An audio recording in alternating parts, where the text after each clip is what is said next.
to undermine each other when it comes to the acquisition of Activision Blizzard, with Sony CEO Jim Ryan even openly stating that he knows that publishers privately hate the concept of Xbox Game Pass, and they find its existence to be extremely harmful to the quality and longevity of many video games, with Jim Ryan saying it's a very commonly held view by publishers, who find Game Pass to be value destructive. And regardless of how many great games came out this year, we can't ignore how many launched busted or unplayable at release either.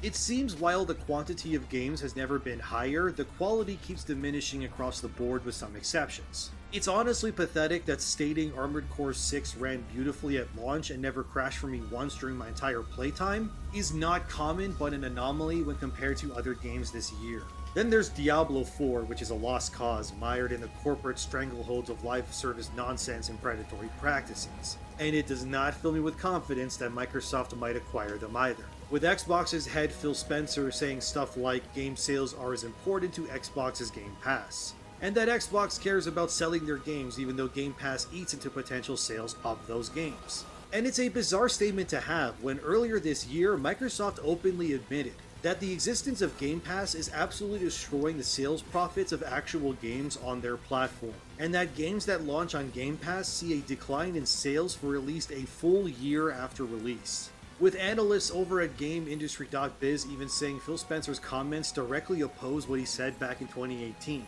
And I can already hear the keyboards and phones clicking as people say, I'm a PlayStation fanboy, so okay, let's look at what they're doing too. Currently, about 40% of Sony's entire research and development funds on PlayStation are being used to develop live service games, which I absolutely hate with a burning passion. Sony will be spending around 300 billion yen with that fiscal year period ending in March 2024, and 40% of that is for potential future games to emulate the success stories of things like Destiny or Fortnite. While this may make some happy, it fills me with nothing but disdain. Sony isn't known for live service games. Their strengths lie in their quality single-player experiences. I love games like Ghost of Tsushima, but I don't want an always online game that's set in that world.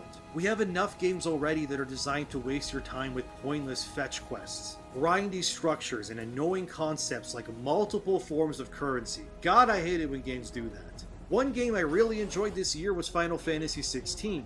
But I firmly believe one of the worst parts of that game was its side quests, because too many of 16's side quests were just walk here, talk to this person, now run for 2 minutes to talk to this person, only to turn around and run another minute over here to talk to another person. I was baffled by how a single-player AAA Final Fantasy game that is console exclusive to PlayStation would have quests this shitty in them. Then I found out the reason why the side quests suck in 16 is because they were made by the Final Fantasy 14 team. You know, the big MMO a lot of people play. I don't play 14, not because I don't like the game, but because it's an MMO. I have as limited time as it is already to play games when it comes to YouTube videos and doing real life stuff. I'm a one-man show over here on my couch with a laptop and 2 dogs who are constantly vying for my attention. Not to mention having a girlfriend, and having to feed that thing so it doesn't turn into a werewolf that kills you. So the thing I hate more than anything in games besides microtransaction hellscapes are games that deliberately go out of their way to just waste my time.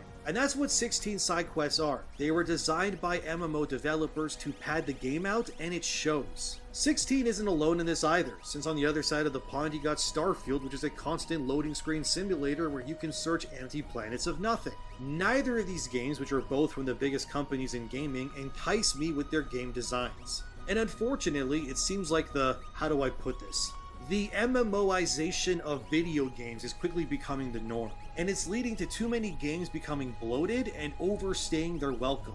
Sure, I platinumed Final Fantasy 16, sure I enjoyed its combat and story, but dear God was its side content bland as hell. And it makes me worried for future releases like 7 Rebirth. I pray that game's side quests do not have 16's design. And I also pray that the industry takes the right lessons from releases like 16, Starfield, or huge misfires like Redfall. Sure, gaming has been quite good this year, but I'll be damned if I don't admit that more than ever before, I feel like these games are just wasting my time on purpose, and it sucks. And because of the absolute state of how expensive, long, and risky AAA gaming has become, pretty much every big release this year outside of maybe Armored Core 6 feels like they are all the same. They're all big games with big worlds with lots of content of varying qualities that either don't work at release or give you nothing and expect praise in return. Honestly, the one game this year that seems to be the best of all worlds is Baldur's Gate 3. It's the only game I think I've played all year where I genuinely don't feel like it's wasting my time. And Chained Echoes, but that didn't come out in 2023, but I digress. Okay, and Armored Core 6 as well. And it's one of the only games I played this year anyway where it feels like the devs didn't compromise in any way of significance. As much as Final Fantasy XVI was fun to play, I would hardly even call it an RPG, since it's more an action game, and despite it showing numbers on enemies when I hit them, there's no actual real RPGing to be had with it, which is weird for a game set in a franchise all about that stuff. Too many games this year have been removing features we loved in previous games. From 16's lack of RPG elements, Starfield being called mid and chopping up its open world into smaller segments instead of a seamless experience like say Skyrim before it, or games like Jedi Survivor, which felt like it couldn't properly render the biggest core area in the game when compared to other smaller areas. There's a lot of smaller cuts in games these days that keep building up until they become massive gaping wounds. And although it might sound like I'm meat riding at this point, honestly, besides Baldur's Gate, there hasn't been much this year that feels absolutely feature complete in every conceivable way. You have stuff like Destiny 2 Lightfall, which was ass cheeks, and it absolutely felt like it was wasting my time constantly. Even the final shape showcase didn't fill me with much confidence either, since it looks like another classic example of modern gaming refusing to over-deliver because these studios don't want to set game expectation patterns in the future. The fact that the shitstorm surrounding Baldur's Gate surpassing expectations caused the ruckus it did is honestly pathetic in my opinion, where the customers and the publishers are each after very different scenarios and it's annoying to see it keep happening. And while record profits are being made, around 1,600 game developers have lost their jobs this year alone. That's like 3 Larian Studios worth of developers being axed across the industry, with most of these cuts from Xbox and Microsoft. And then of course things like E3 have officially died this year too. What was originally the biggest gaming event of the year where I would sit down and eagerly anticipate all the cool reveals, it's now gone. Now it's replaced by smaller shows like Summer Games Fest and others, but nothing compares to shitting my pants when something I could never imagine being revealed. And losing things like E3 and devs losing jobs is sadly on brand for 2023. Because even though these corporations are making gangbusters, they're tightening their wallets, spending and throwing the people who make these things a reality into the abyss like they're nothing. And more than ever, publishers are greedier than before. Just look at the newly released NBA 2K24, which is being considered one of the most predatory modern games this year, and that's saying something. Just look at this product page that I took a screenshot of on my PS5. In what reality is it okay that a game have the option to buy $200 worth of virtual currency at release? This shit is baffling, dude. Look, I won't play this game for obvious reasons, but just reading reviews makes my head hurt. I just want to read part of a review from realsport101.com. Also, to make sure you know beforehand, basically these sports games have what is considered character levels, basically.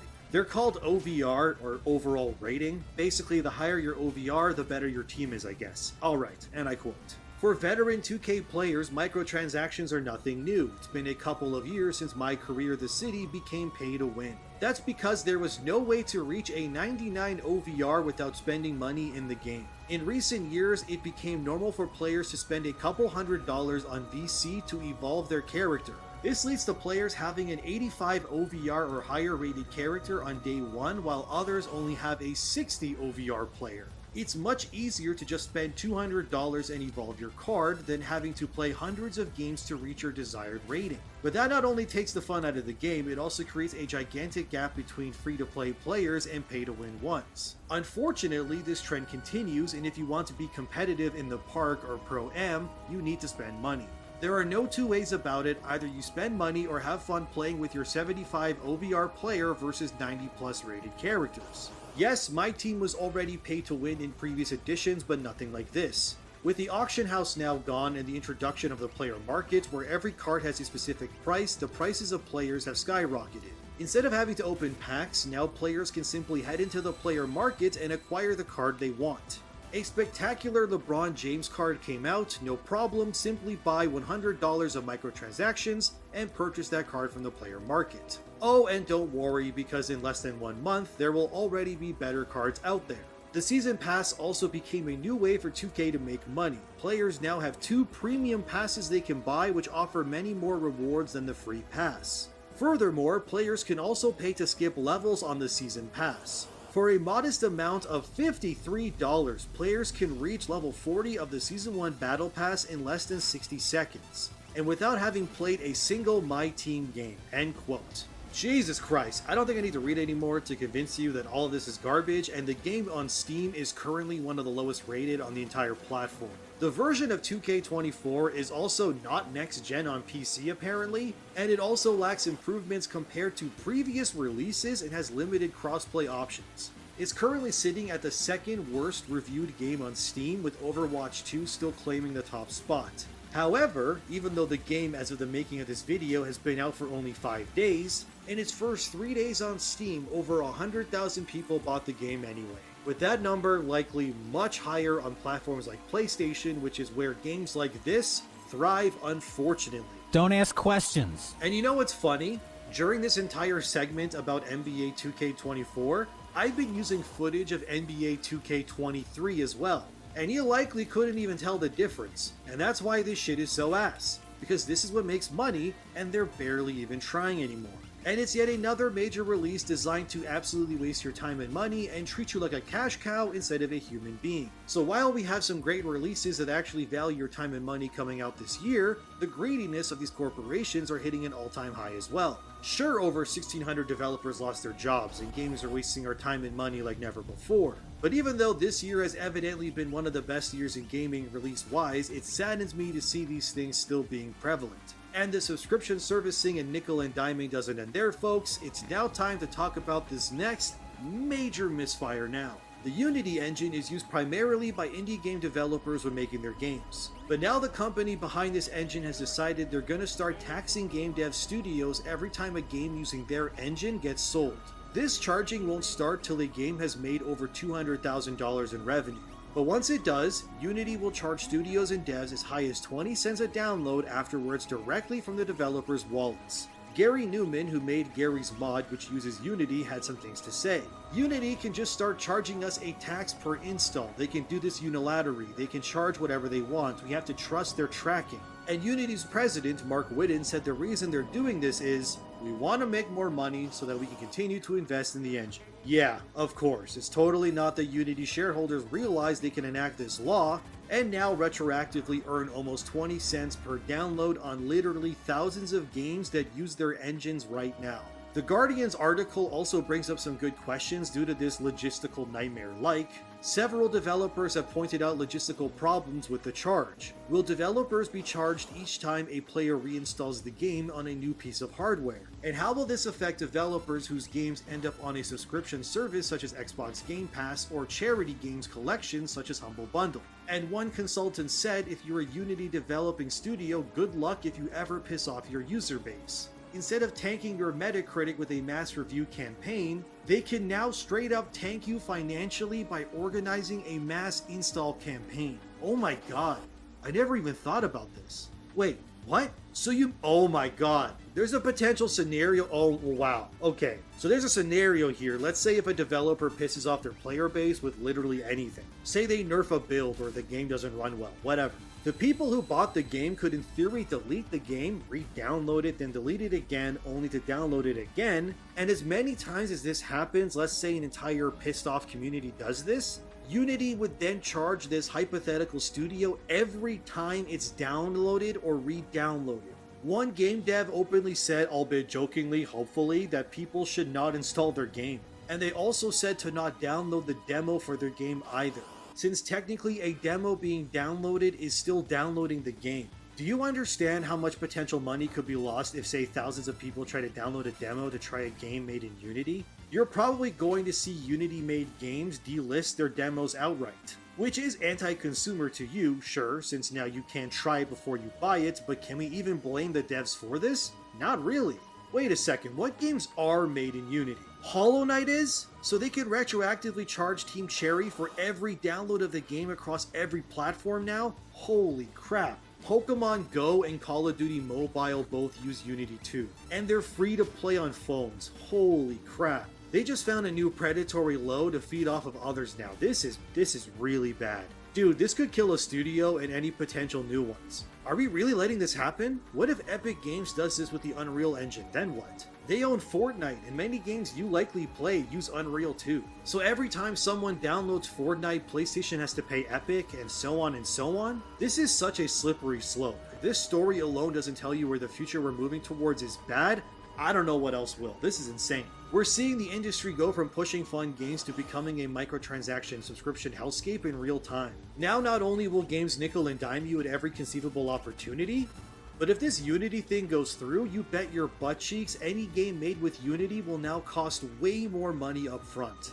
And it's not because the devs are greedy, but because they need to ensure the buying price is high enough to offset any potential payment requirements from Unity. So in a way, dear viewer, if this does go through, you're getting screwed in the end. You'll be paying more for something you have no way of changing if this becomes the norm industry-wide. I don't even want to think about the copycat ramifications that could come about this. It would be a future where games are bought while pushing subscriptions onto customers, who will have to pay subscriptions to studios who pay subscriptions to platform holders and engine owners, which will just screw us all over in the end. But video games, my friends, aren't you having fun? Isn't it wonderful to be alive in the year that is 2023? But for now, that's definitely enough.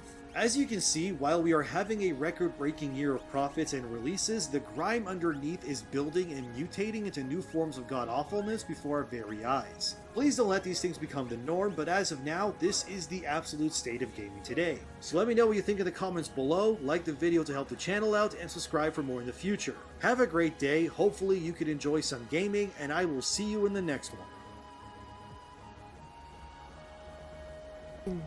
Sheep without critical thought, but you will be based.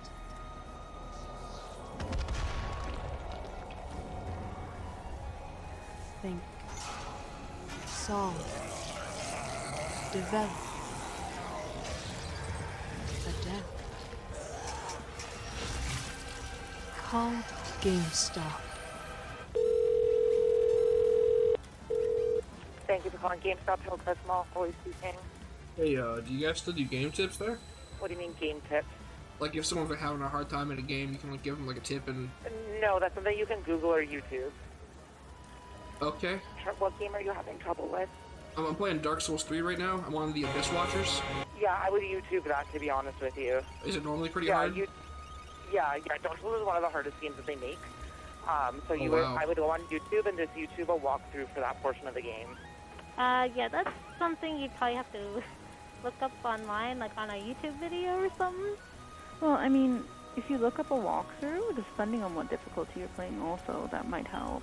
Search on Google, though. I mean, like on YouTube, watch gameplays and stuff like that. Game, like if you just type in, how do I beat this dragon?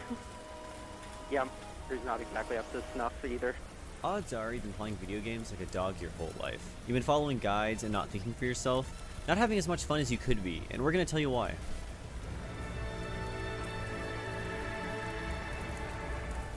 Meta. Most effective tactic available, or just self-referential. Or the stupid word that now haunts all video game discussion is a plague that's been haunting us and making us play video games incorrectly ever since the dawn of the internet. Here's an example. The other day I was playing Pathfinder Kingmaker. It's all in all a pretty cool game.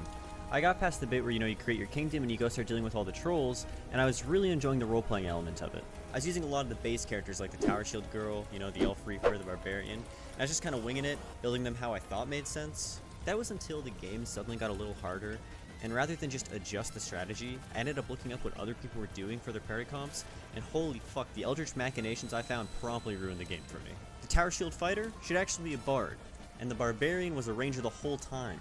Your protagonist should have most certainly been a tank, and by making it a caster, you're essentially trolling, you insect. And then after seeing the error of my ways, I decided to reroll things around, make it optimal. By the time I was finished, my sorcerer, who I wanted to be a wizard but learned they were bad from the start, was now a Magus tank, and my party was a mismatched flesh suit that I didn't really feel attached to anymore, or even know how to pilot. so I marched on a little longer, but felt disconnected and eventually stopped playing altogether. And after that, I got to thinking, why did I do that? Who was I optimizing for? What the fuck is the point of a video game? And when did this become a normal thing to do? Was I really being honest with myself? Because I certainly wasn't having fun. These broke ass niggas need job codes. Used to use EDT to get seafood.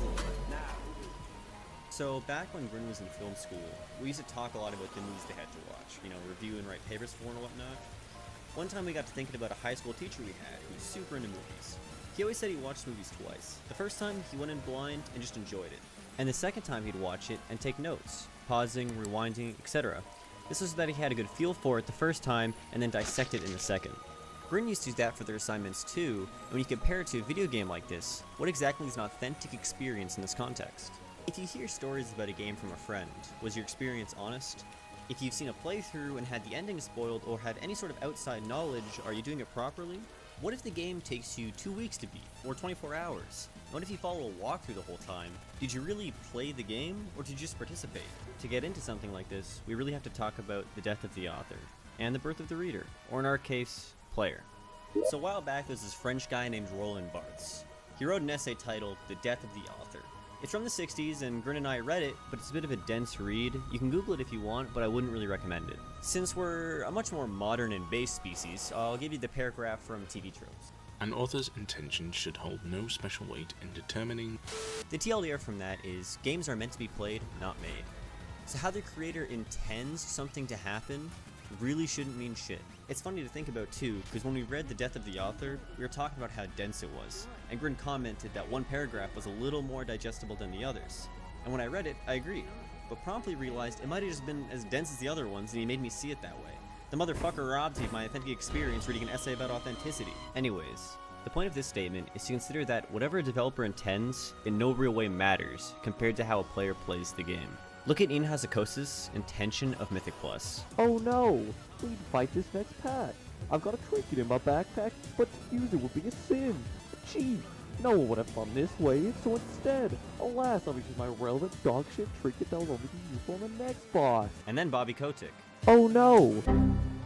So how those two tell you to play, say, World of Warcraft, doesn't actually matter as much as the way you actually play WoW. So that can't be really authenticity, can it? But still, if you play a game however you want, are you still really gonna have a good time? 4 big guys, and they bust on my eyes. They eat my ass just like apple pie. If they keep fucking me like this, I might just die. They pie my booty till I cry. We've played a lot of games, and I'm sure you have too. And when you play a lot of games, especially older ones that don't get constant balance patches, you'll start to realize some things in the game just work better than others. This is called dominant strategy. It's something devs try to avoid like the plague, and it's something most players will just fall into naturally. Whenever this comes up, our minds go straight to any game with a kick feature. Take Dark Messiah Might Magic, for example. This game's got dozens of interesting ways to kill people. However, none of these ways are as effective as kicking them into or off of like half the surfaces in the game. And frankly, it just fucks. It kills instantly, takes one button, it's spammable to hell. This shit happens all the time too, which is crazy. I was playing Dying Light as well. Game had some strength boosts, seemingly permanently enabled, where whenever you kick a zombie into something, it just fucking exploded. However, when you use a weapon, you might as well just be using a toothpick. I mean, fuck. Should developers really just stop putting kick features into games, or maybe we've just evolved poorly here in the real world? When this sort of thing happens, it puts the player in a bit of a spot, right? You have to ask, what's more fun? Trying all the cool stuff that the game has to offer, or just winning? And winning fucking hard and fast at that. Should I purposely kick less and use other weapons? Or do I make the game my literal bitch and just kick everything into oblivion? Or take the case of Skyrim. Do I finally play something that doesn't involve crouching and shooting a bow across the room? It's a bit of a burden to put on the player to decide such a thing, and realistically, you'll probably enjoy the game more if you use all the tools at your disposal. It takes a lot of willpower to simply not when you know you could be doing better. Let's go back to Pathfinder for a second. I tried to go back to the original builds on the characters, but it was tainted, it was changed, it was corrupted. Innocence had been revoked, like when one first reads an Eldritch Tome. You can try to forget, force yourself to do otherwise, but it'll never be the same again. Once you know what's right, the rest becomes suboptimal. Now, this is a pretty natural experience, or at least it used to be. In the modern climate, dominant strategy has become a lot more loose, and how it's found even looser. Now I hope you metafrogs are ready, because this one's gonna hurt your feelings.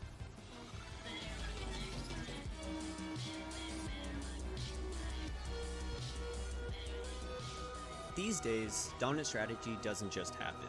These days, you load up Borderlands 2 and type in Maya builds, and you find the first dumbfuck article and you slot your points in like a dog following their leash.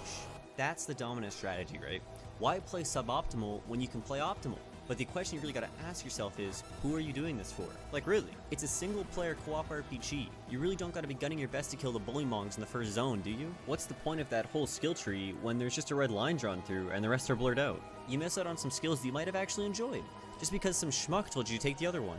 The worst part of this is the implied authority that comes with something like a guide or video. It has the tone that leaves most people barely doubting what's written.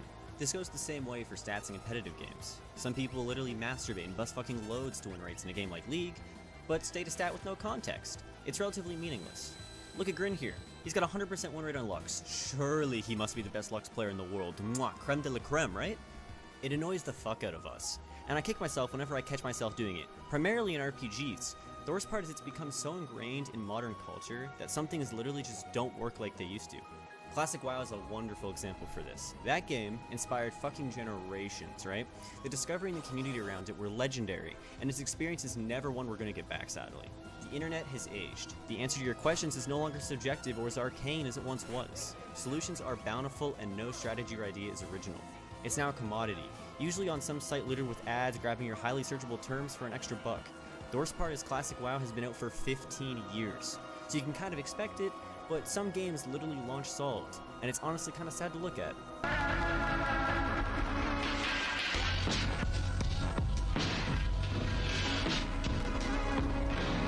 A community can get to a point where it just has a way of thinking about things, right?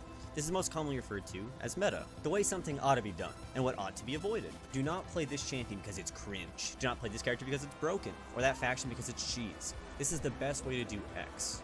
Once these rules become widespread, what you can actually do gets socially limited in a way.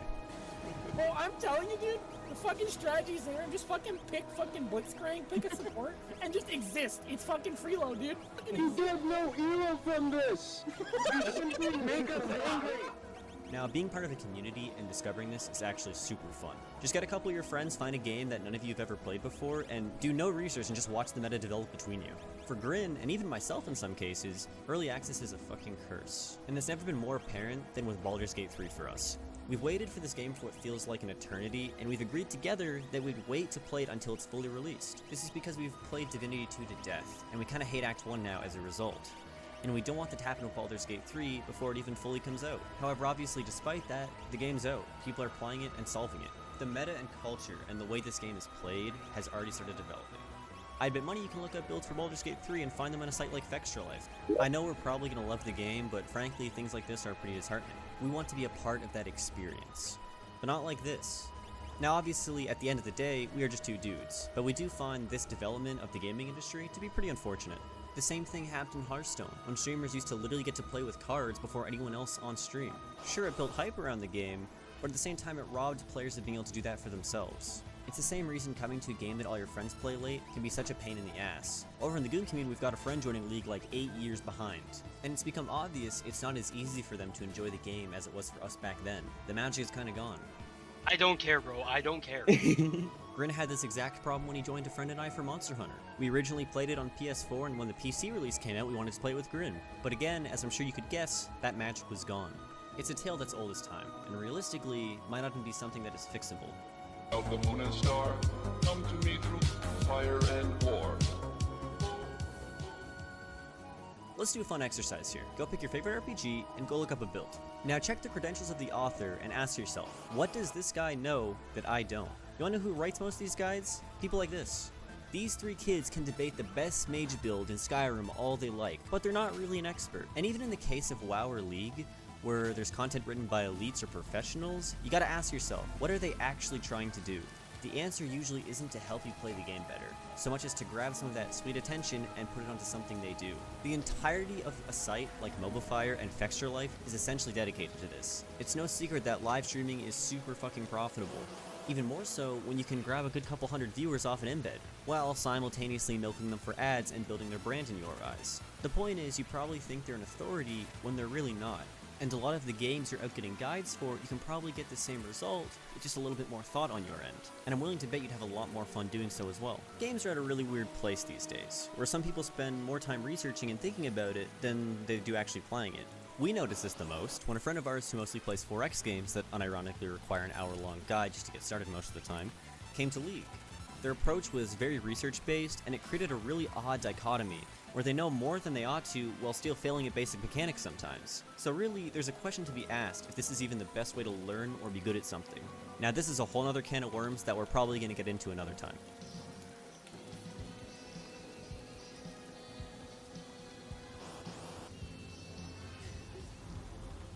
Sadly, what's cool and enjoyable isn't always what's good. The best way to do something doesn't mean it's the most fun. It just means the most effective. Take this for example. At the beginning of an RPG, you're given a choice. Take the staff or these daggers. Every guide on the internet, plus your friend who really likes rogues, tells you the daggers are the best. But what if you're not really into rogues, and you're more typically into mages? Surely you'd have more fun with the staff, no? So what if the daggers do more damage, beat the game faster? Maybe you're missing out on some really cool spells and interactions that aren't optimal but would appeal to you more personally.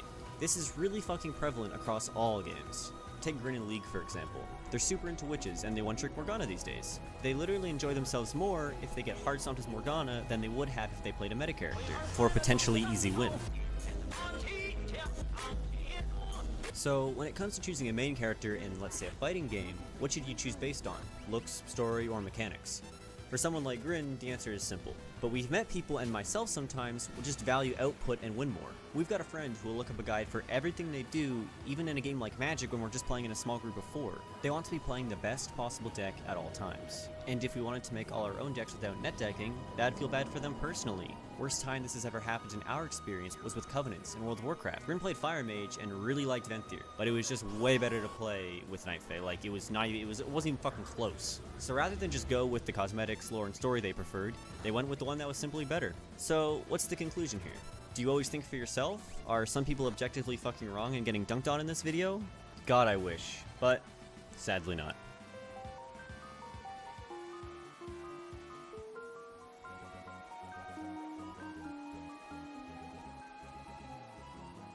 You know, we started this with the plan of being a little more hostile, but through the process of making the video and research, we came to some new conclusions. Originally, we had planned to call people that followed guides dogs, and that the real capital G gamers just did everything for themselves and were somehow superior. But that's, again, not really fair, is it?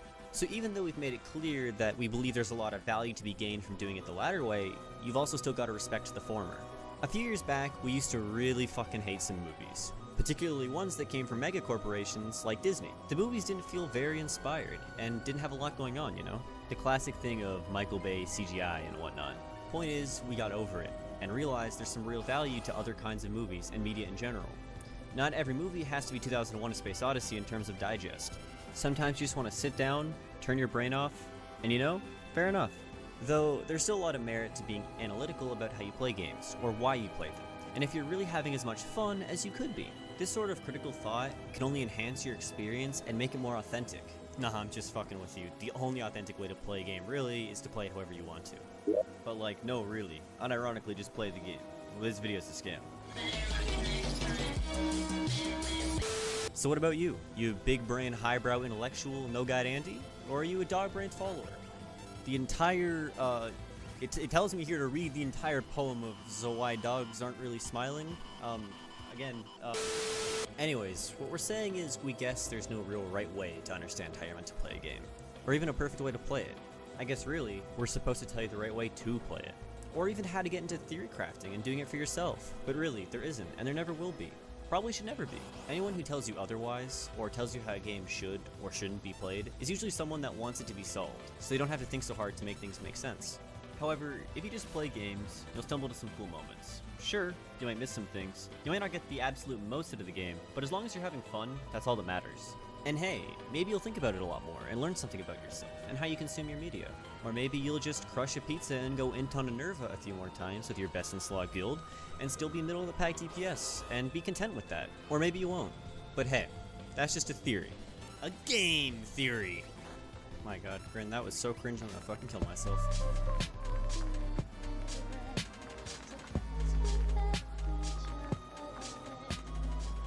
What do you think the guy behind us is doing? think he's browsing Reddit on teenagers. He's probably looking at Final Fantasy and just...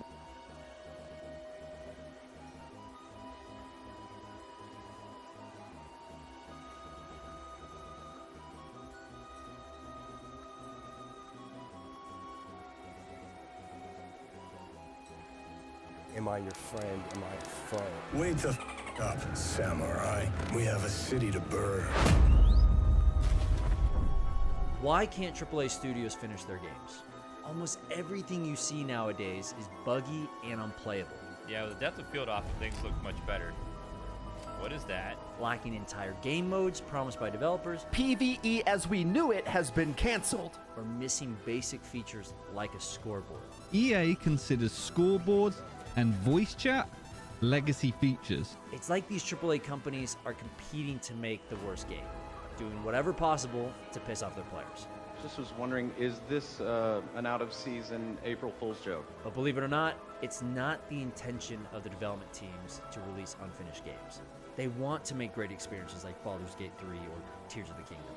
Unfortunately, developers themselves are often bigger victims than the players. The cause of all these unfinished games is something deeper, something rooted in the very nature of modern video games themselves. And from what I've found, every single garbage AAA game can be traced back to 2002 with the release of Unreal Championship.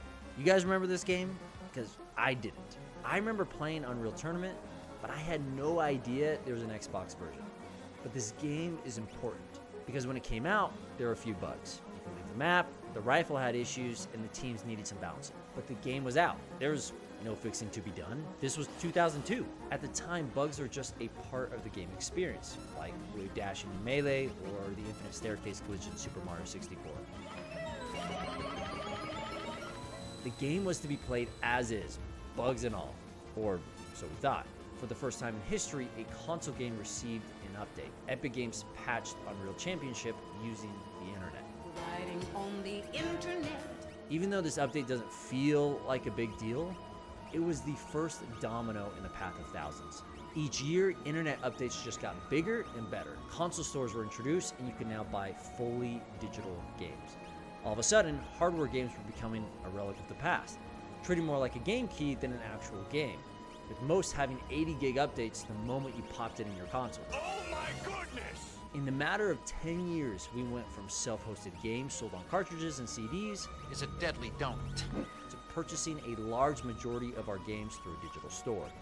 And the rise of digital games is great for many reasons. It costs nothing to manufacture, shipping no longer exists, and distribution is just a click. I mean, without the digital world, we wouldn't have indie games, because there's no way 99% of indie studios could pay for manufacturing and distribution. So developers and gamers benefit hugely from digital stores like Steam. However, the digital game also brought about the fall of companies like GameStop. Why doesn't it just respawn? And introduced what I'm going to call software games. Now I can already hear one of you clicking in the comments saying something like, Hey, damn, people phone. All games are software. which is true, but hear me out. When I say software games, I'm not talking about how they are developed, but how they are treated. I've spent many years in the world of software, from running my own software company to consulting hundreds of others. And when you start this type of company, there's a tried and true process. Find a problem, validate that problem, and then build a solution. And when you build that solution, it needs to be bare bones. Keep it as simple as possible, referred to as the MVP, or minimum viable product. But the moment that MVP is proven and successful, then you can add more features and expand your market. Think Facebook. When Facebook released, it started out as a simple social media platform for Harvard, functioning like an online directory. Harvard students flocked to it. The Facebook team realized they had something, so they expanded to other Ivy League schools like Yale, Columbia, and Stanford, adding more features as they went along. 2005 hits, and thousands of schools are using Facebook. Now we're up to 575 or so schools, expanding at about 65 schools a week for the rest of the school year. So the platform added more features like poking.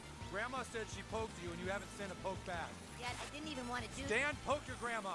Then in 2006, Facebook opened up to the public, taking its first huge step towards becoming the behemoth it is today, with all the features imaginable on a social media platform. This is the industry standard, with book after book pushing this process.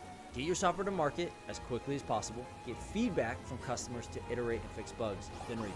But this model doesn't work with AAA games. You can't push something out half-baked and fix it as time goes on. Games aren't like these software platforms where you release a janky product and slowly get more customers as the product improves. If a game launch is riddled with bugs or doesn't have much content, people move on. It's like Halo Infinite. 6 years into the making, $500 million in development, and upon release, it felt like I was playing a Halo tech demo. The game had millions of players when it came out, and now averages a fraction of that. The game finally feels finished a year later, but it's too late. The amount of people it lost kills me. I still play weekly, and as a longtime Halo fan, I can't believe they botched the release. This is a major problem at modern AAA studios, and one of the main reasons AAA no longer holds to the going gold standard. They treat their games like software, with the idea of release now and finish later. This is one of the reasons why developers release their games unfinished. Release games like Halo are free to play. It's not like they launched Infinite unfinished with a $60 price tag. I mean, that would be criminal to market a game as completed and then sell it unfinished. Pushing out free incomplete games is one thing, but charging $60, $70 for this? They know the game isn't done. They know they are burning bridges with their players. What could you possibly gain by deceiving your community with a $70 unfinished game? Good old money. The answer to everything. Except in this scenario, it's not just money from game sales, it's something else. Let me break it down with Anthem. This game began development in 2012 and released in 2019. 7 years of development, but relatively 5.5 of those years are spent in pre-production, which means the developers had a year and a half to develop the game. Not easy. And as they dive into development, the team realizes that most of the pre-production work isn't possible. Ideas are scrapped and the game is changed. Team leads at BioWare realize the game isn't ready and ask EA to push back the game release. EA, of course, says no, and it comes out February 2019. It isn't good. The game is a mess and people are angry. It looks like the programming is now so destroyed, it is actually bricking a PlayStation 4. Player count drops off in a matter of weeks and the game is dying. But it doesn't matter because the game goes on to make over $100 million.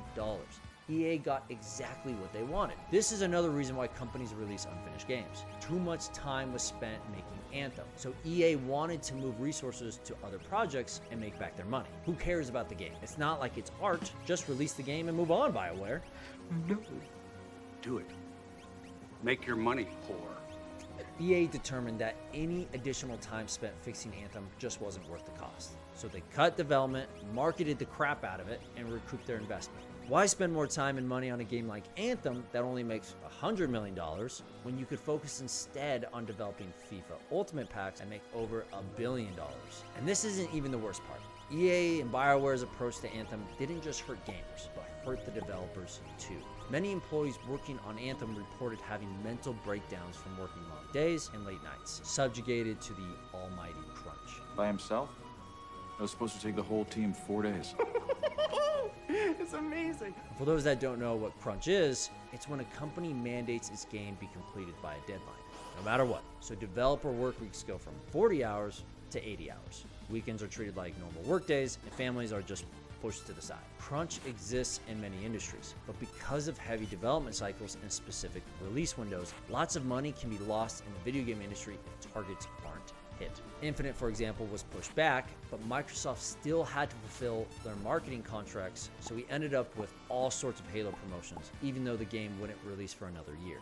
Some might say, well, it sucks, but it's just the reality. Crunch is a necessary part of development, but this is a lie you've been sold. Crunch is not only unnecessary, but inefficient and unproductive. And a GDC talk about crunch, Ian Schreiber explains that those who are sleep deprived and overworked show the same symptoms and cognitive ability of those who are intoxicated, causing a large decrease in output. And if you can't trust an intoxicated person to walk in a straight line... All right, well, you got pretty good balance. Thank you. You definitely can't trust them to solve a multifaceted, complex problem. Who would have thought that lack of sleep, increased anxiety, and no breaks would lead to poor outcomes, where performing the same tasks in a calm, methodical way would lead to positive outcomes? Duh. So obviously, crunch is unproductive, and it's been a problem at EA and other game studios for many years. players. But if science, common intuition, and incomplete games all show crunch doesn't work, then why does it keep happening? Leadership. It's no surprise that bad leaders equal bad outcomes. But what's interesting is when you have leaders who are trying to be good, but still release a game buggy and incomplete. This, for me, stems from teams being too big to succeed. Look at this graphic. As you add more team members, you drastically increase communication channels, causing more time spent in meetings instead of working. Or this graphic, which shows the more participants on a project, less effort is delivered. So even though you have a team of 8 people, you're really only getting the output of 4 people. Or this graphic, which shows an individual's performance drastically falling off once you pass 6, 7 people. Larger teams just don't work. Even Amazon, probably one of the biggest companies in terms of employees, is known for its 2 pizza rule, with Jeff Bezos famously stating, try to create teams that are no larger than can be fed with 2 pizzas. Overwatch is a perfect example of this. The first game had roughly 50 to 100 developers working on the game before release, each person working within 5 disciplines: audio, art, engineering, production, and design. This makes sense. Each discipline would have 2 to 4 departments. Art would have concept art, 3D models, VFX, and animations. Audio would have music and sound design, and then engineering, production, and design would follow a similar pattern, with each having 2 to 3 departments themselves. Overall, the Overwatch development team would have an estimated 14 separate teams. At 75 developers and with 14 teams, each team would have an average of 5 to 6 members, with team leads being in their own additional teams of 2 to 4. This is a great 2-pizza structure and is a prominent reason why the first Overwatch was actually done and polished on release. Teams could communicate effectively and understand their job intrinsically. Now look at Overwatch 2's development team. As of November 2022, there are over 300 developers on the team. And according to the Overwatch wiki, the team size expanded in order to cover the development of free-to-play. So 3 times the developers on Overwatch 2, and this is what we got. This is more like Overwatch 1.1. Oh, and don't forget, they canceled the PvE because of needing to move resources. There are too many reasons why modern games come out unfinished, and I hope these companies can learn from all these mistakes. But this lack of finished AAA games are opening the door for indie games to shine. And in my next video, I'm going to show exactly how an indie game with only 3 developers was able to succeed because of the failure of an unfinished game.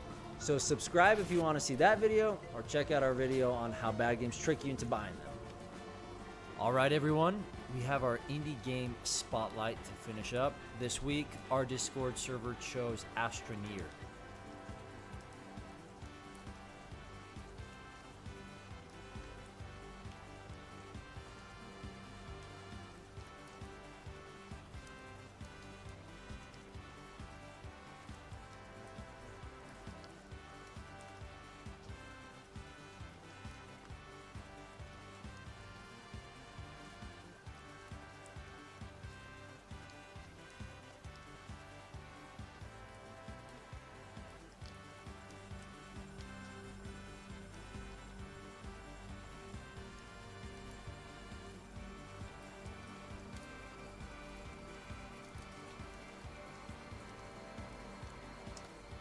Dead by Daylight is a relatively fun game. Well, as long as you ignore the camping, tunneling, teabagging, slugging, smack-talking, stream sniping, sore losing, sore winning, death threatening, doxing, and DDoSing. But aside from that, pretty fun. Every single gamer has experienced some form of toxicity, but there's just something about DBD in particular that seems to bring the worst out of people. So let's take a look at why that is.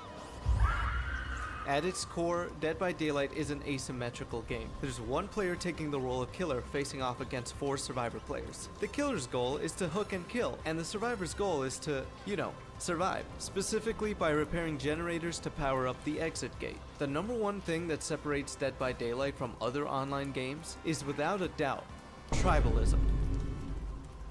Ever since the dawn of man, early humans found safety and comfort in numbers. It was much easier to live together than it was being alone. You get to have each other's back, share food, have company, and a bear is less likely to eat you in your sleep. Flash forward to today, and tribalism still plays a large role in our lives.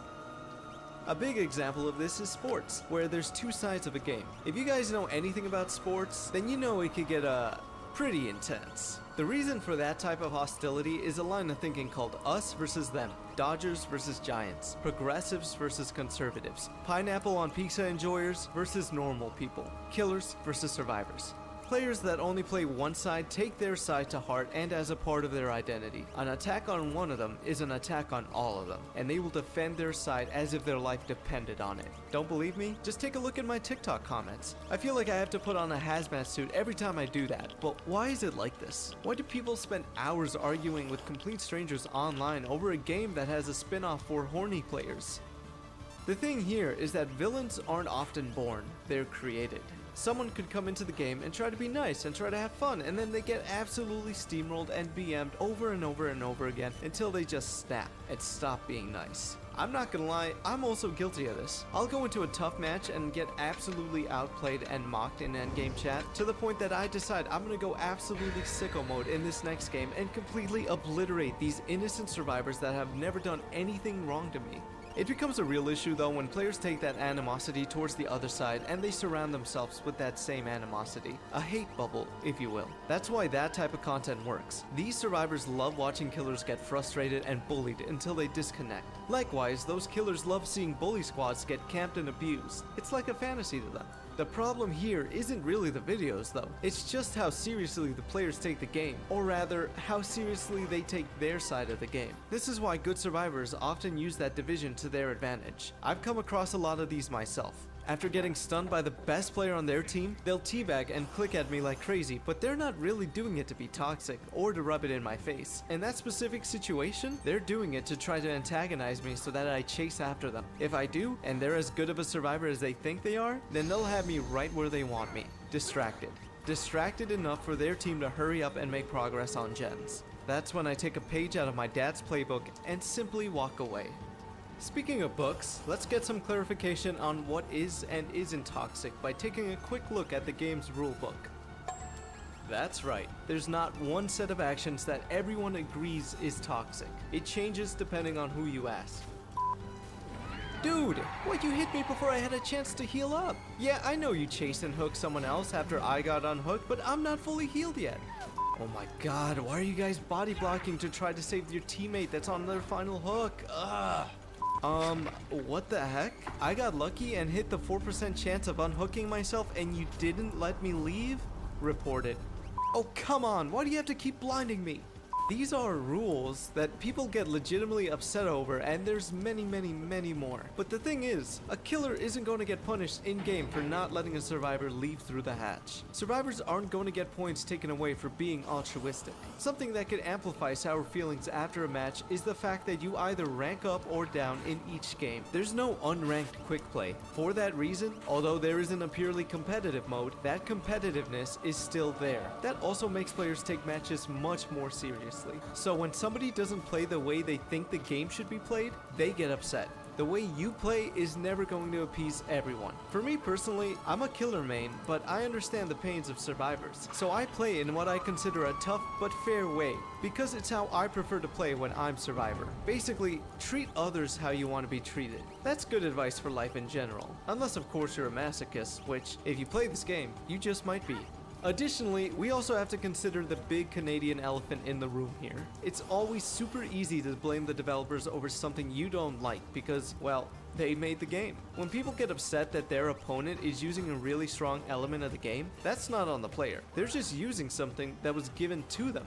To use. If something in any game is genuinely too strong, that falls on the developers, and it's up to them to decide if that strong element needs to be changed and how much to change it. And when it comes to Dead by Daylight specifically, it makes players feel like they need to play a certain toxic way in order to win. That's why it's important for a player base and the development team to have a good, transparent relationship. However, the DBD developers don't exactly have the best history of being in their fan base's favor. I made a video covering the game's previous controversies if you want to get a better insight to that, but the gist of it is, the game used to be super buggy and unbalanced. Every major patch was met with some sort of vitriol by a good chunk of the community. This wasn't helped by developers making PR mistakes with what they say about the game sometimes. And yet, year after year, they have asked the community to nominate them for the Labor of Love Award at the Steam Awards, which would always be met with many players laughing at their screens. Personally, I think the developers have been doing a better job at keeping in touch with what the player base wants in terms terms of how to make the game healthier,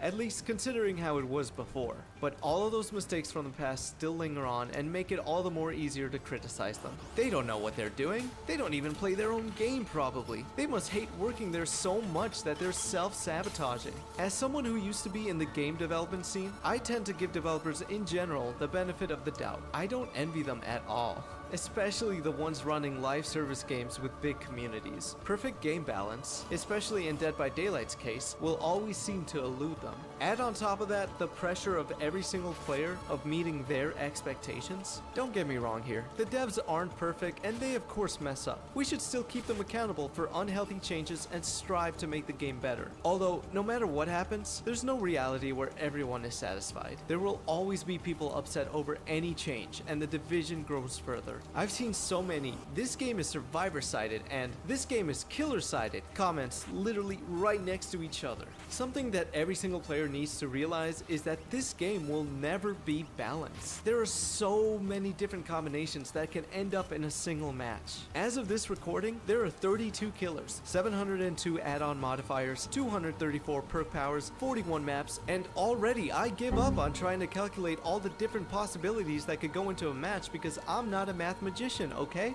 That's not even taking into consideration stuff like player spawn placements, totem locations, and gen regions. Simply put, there are just too many random factors for Dead by Daylight to be considered a serious competitive game. And here's a hot pocket take: this is a party game, so why aren't people having as much fun as they should? Everything I've talked about so far, the tribalism, the imaginary rulebook, the balancing issues, the overly competitive nature, all of that put together is the perfect recipe for toxicity. And all of that is unloaded after the match. You have a better chance of not being exposed to toxicity if you eat gas station sushi than you do if you go into the endgame chat. The thing about talking with another person online is that everyone seems to get a keyboard courage buff. They say stuff they probably wouldn't say to someone in real life because it's easy to forget that on the other side of those pixels, there's another person. I don't think, in the history of ever, anybody has under any circumstances told someone else to off themselves because they were legitimately upset that they lost at a game of rock, paper, scissors. That's not normal. Like, I get it, losing sucks, but at least I could say I've never sent a death threat to a streamer over a loss. By the way, there's a button right there to hide chat, very useful. Anyway, every single time I see those types of toxic messages, I genuinely feel bad, but not in the way they want me to feel. I feel bad for them.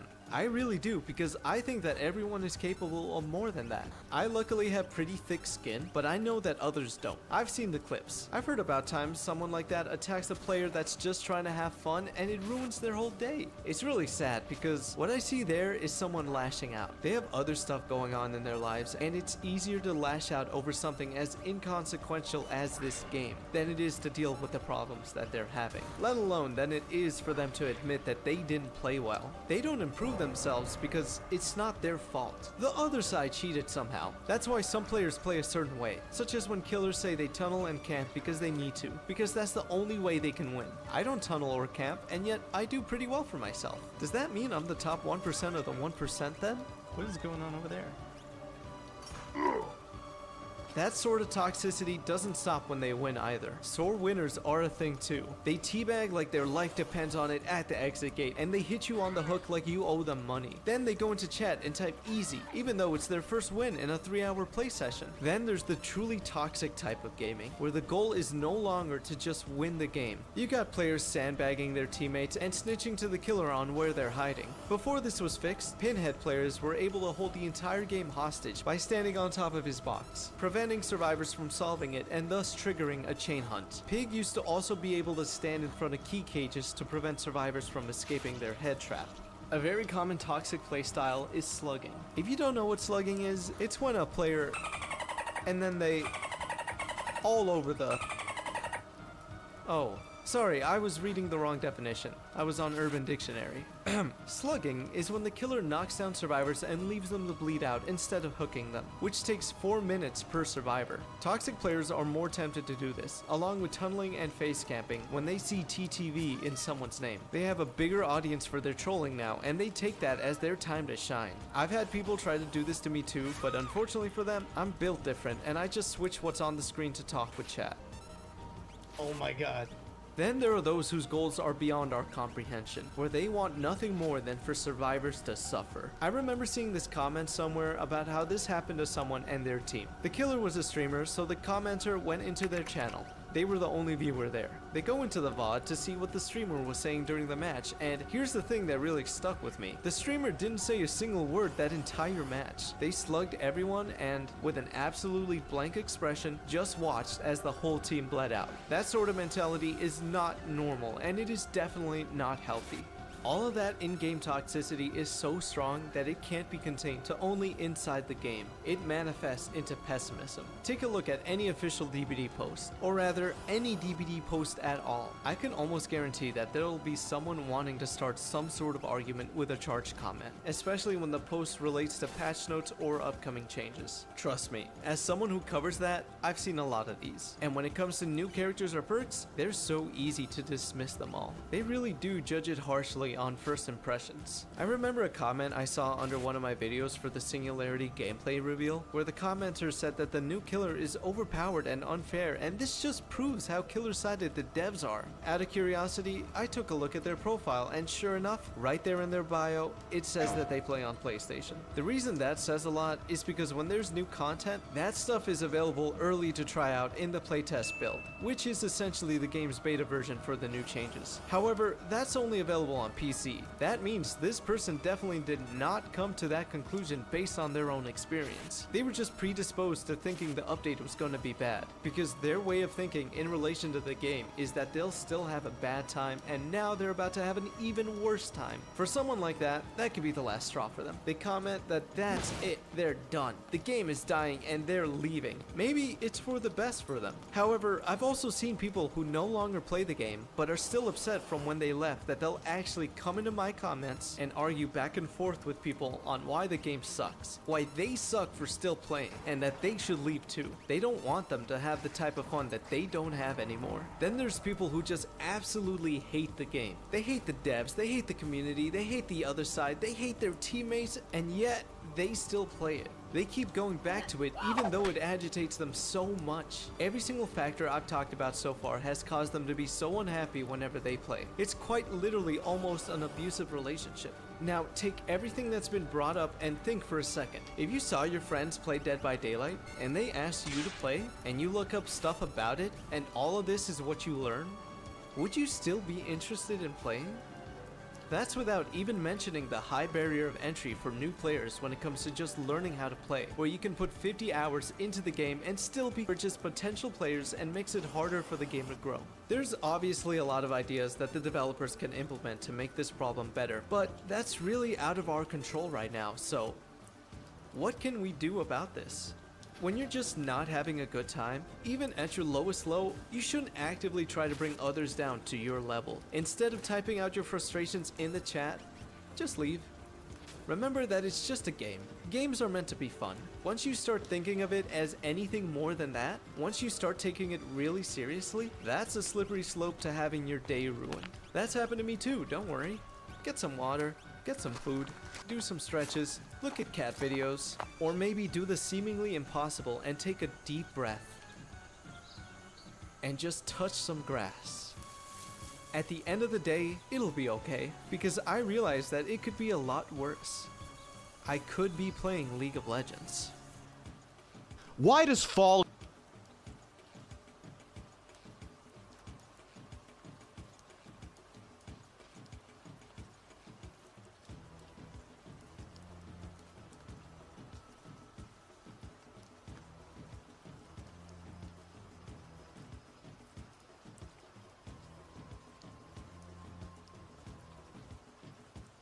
Why does Fall Guys have a battle pass? You want to escape? You want a whimsical adventure? You want to fall back on gaming as a comfort crutch? Fuck you, grind for cat ears. This is modern gaming. Don't be fooled by those who claim it's never been a better time to be a gamer. Modern gaming is the dick that'll say anything it can to fuck you. Modern gaming is the printer ink that deactivates itself if you don't have enough V-Bucks. Modern gaming is the gun I want to use to kill. The era of the complete, cozy, satisfying weekend rental is over. Games are bigger than ever, longer than ever, more broken than ever, and worst of all, less fun than ever. Don't bother getting your friends together to play the quirky multiplayer minigames from ATV Off-Road Fury 2. They're fucking done. The guys at the top are done. They figured it out. Video games are done! Recently, my friends and I got together to play some old fun games facilitated by the Master Chief Collection, a collection of all the Halo games before Halo 5. Exactly 0 people knew how invites worked, data installs for specific games worked, or how any of the cursed and wretched UIs worked. File shares were broken, clients were crashing, but we all fucking worked through it until we were finally able to experience the bliss that is Duck Hunt and Jenga on Halo 3. But that's what modern gaming is now.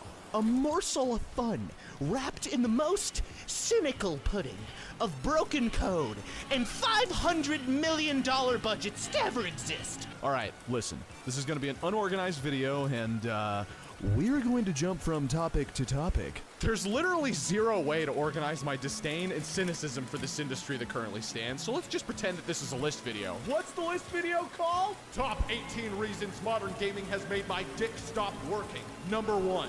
Halo Infinite and Cyberpunk 2077 and No Man's Sky and Madden NFL and Battlefield and Star Citizen. AAA games hate you. They hate the notion that they'd have to actually entertain you, so instead they just wish upon a star and promise it'll all come together someday. Every Madden game that's released is trashed by the pros and littered with bugs. Literally every ambitious video game launches in the state that No Man's Sky did. Quote-unquote everything simulators like Star Citizen that promise the world rob you blind and fuck your dog. Cyberpunk 2077 had the audacity to have a great art style and amazing soundtrack while also enacting Poland's wish for its very own divine showcase for overhyped technical buffoonery. And Halo Infinite has the otherworldly nerve to make a roadmap announcing the beta for Match XP as a fucking feature. Needless to say, very few developers have the ability to rein it in and have a pep talk good enough to stop smoking meth in the fucking break room long enough to turn their games around. Hello Games is the shining example everyone loves to bring up with how they turned No Man's Sky around from a broken, unplayable mass of shit to something that people pretend is fun to play. A pure sandbox without fluid feel still sounds like a bad time to me, but hey, some journalists changed their ratings, so we all better go on Twitter and tell the masses the consensus has changed.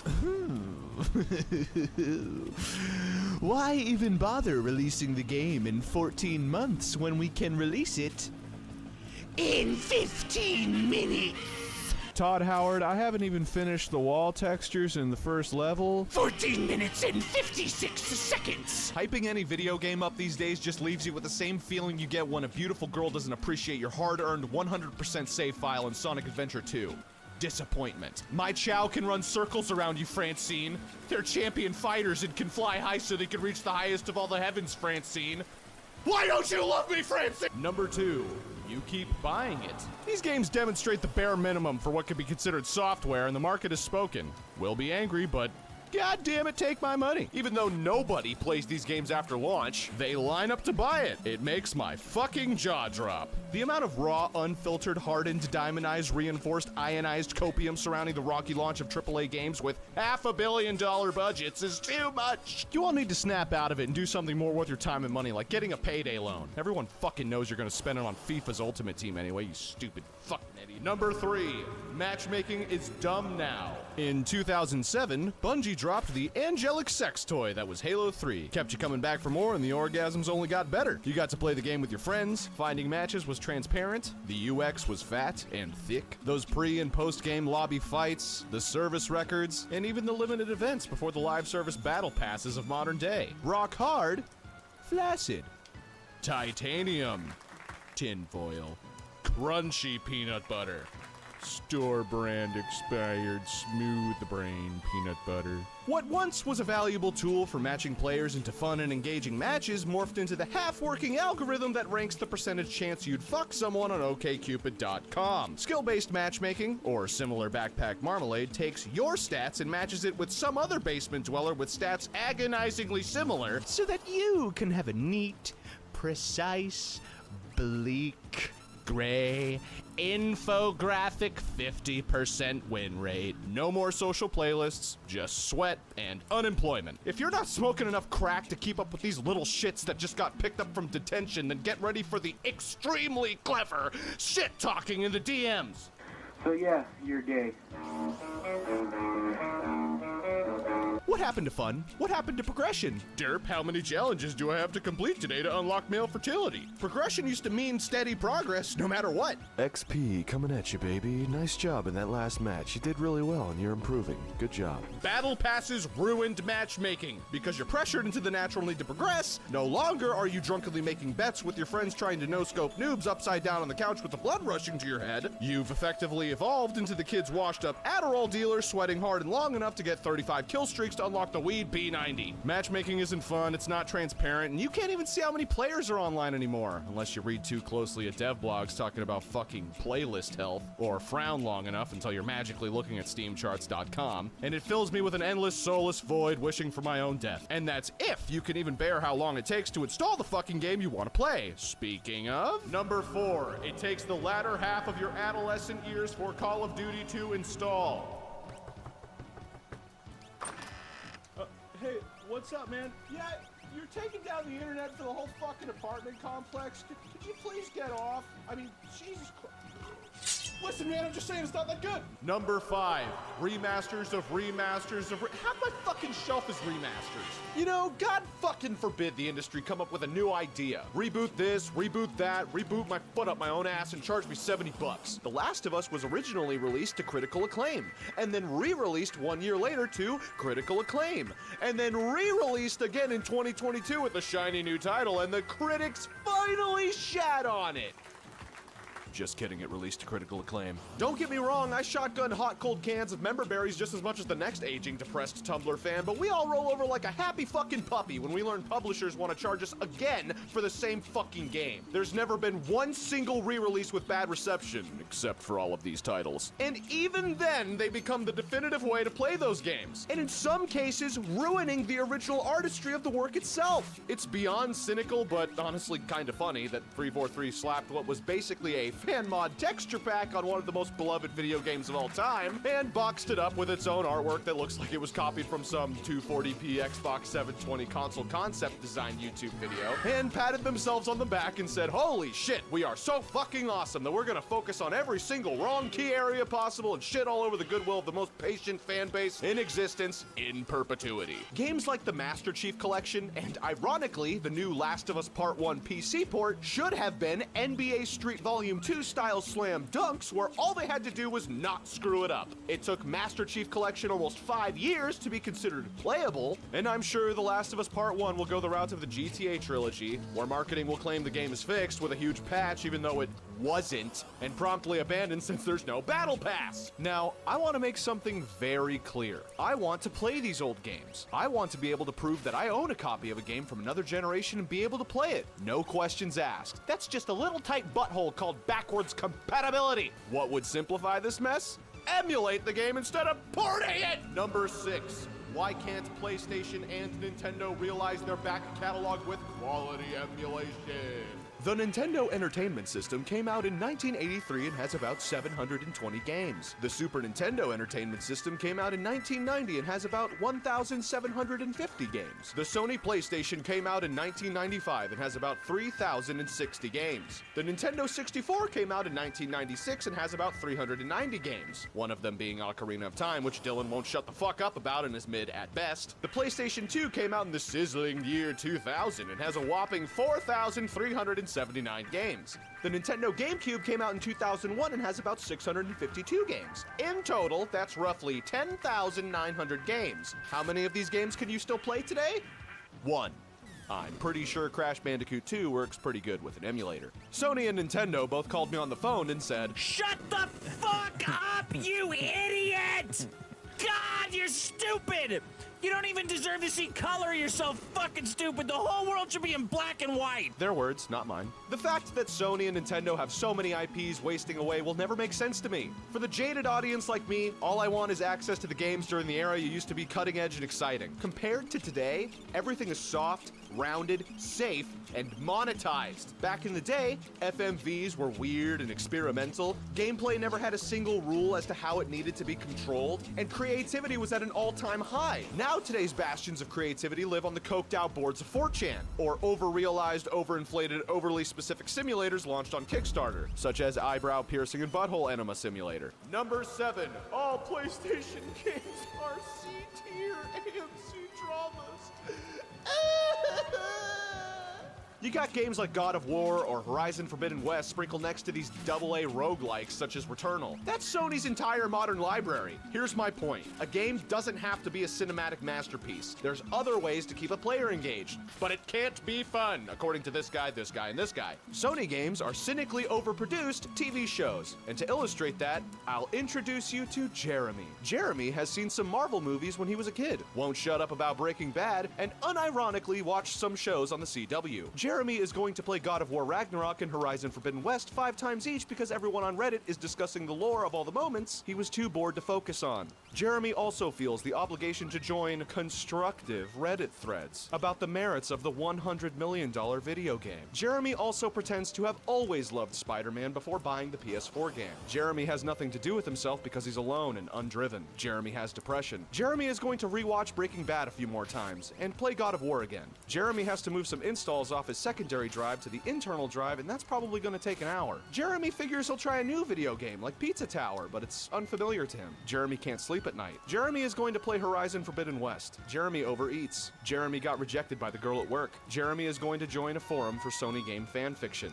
Jeremy is insecure and feels like he's learned nothing in life. Jeremy is going to binge watch Better Call Saul. Jeremy is going to play The Last of Us Part 2. Jeremy is surprisingly still alive. Number 8. New original IPs are literally just Biomutant 5.5 out of 10. Start a game company and make a new IP. Know what you're gonna make? Biomutant. It's a halfway semi-decent creative idea that's too ambitious to fully flesh out in a satisfiable manner for any player, and everyone walks away full of empty calories and says, You can have pretty graphics, you can have smooth gameplay, but the second you prioritize those two things over an immersive and creative gameplay loop, your EA games challenge everything. This concept isn't new either. Crucify my dick, but Fable is a perfect example of this. The original Fable trilogy is exactly indicative of this phenomenon I'm talking about. Engaging visuals, smooth enough gameplay, and a continuing complicated case of bulimia. Those games had zero narrative worth paying attention to, zero gameplay addicting enough to engage with the world propped up with paint and plywood, and worst of all, Peter Molyneux marketed it!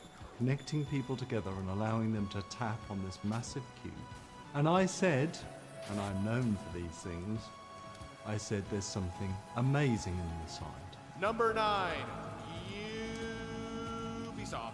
Everyone knows Ubisoft games are checklists. They're the embodiment of fetch quests and guilt through progress bar. Ubisoft ruined gaming! They sucked all the fun out, level gated everything, calling it a fucking RPG, and turned gaming from something exciting, challenging, and inspirational into something so rounded, basic, and comfortable that it wouldn't be surprising if the next Assassin's Creed game came with a $5 McDonald's coupon.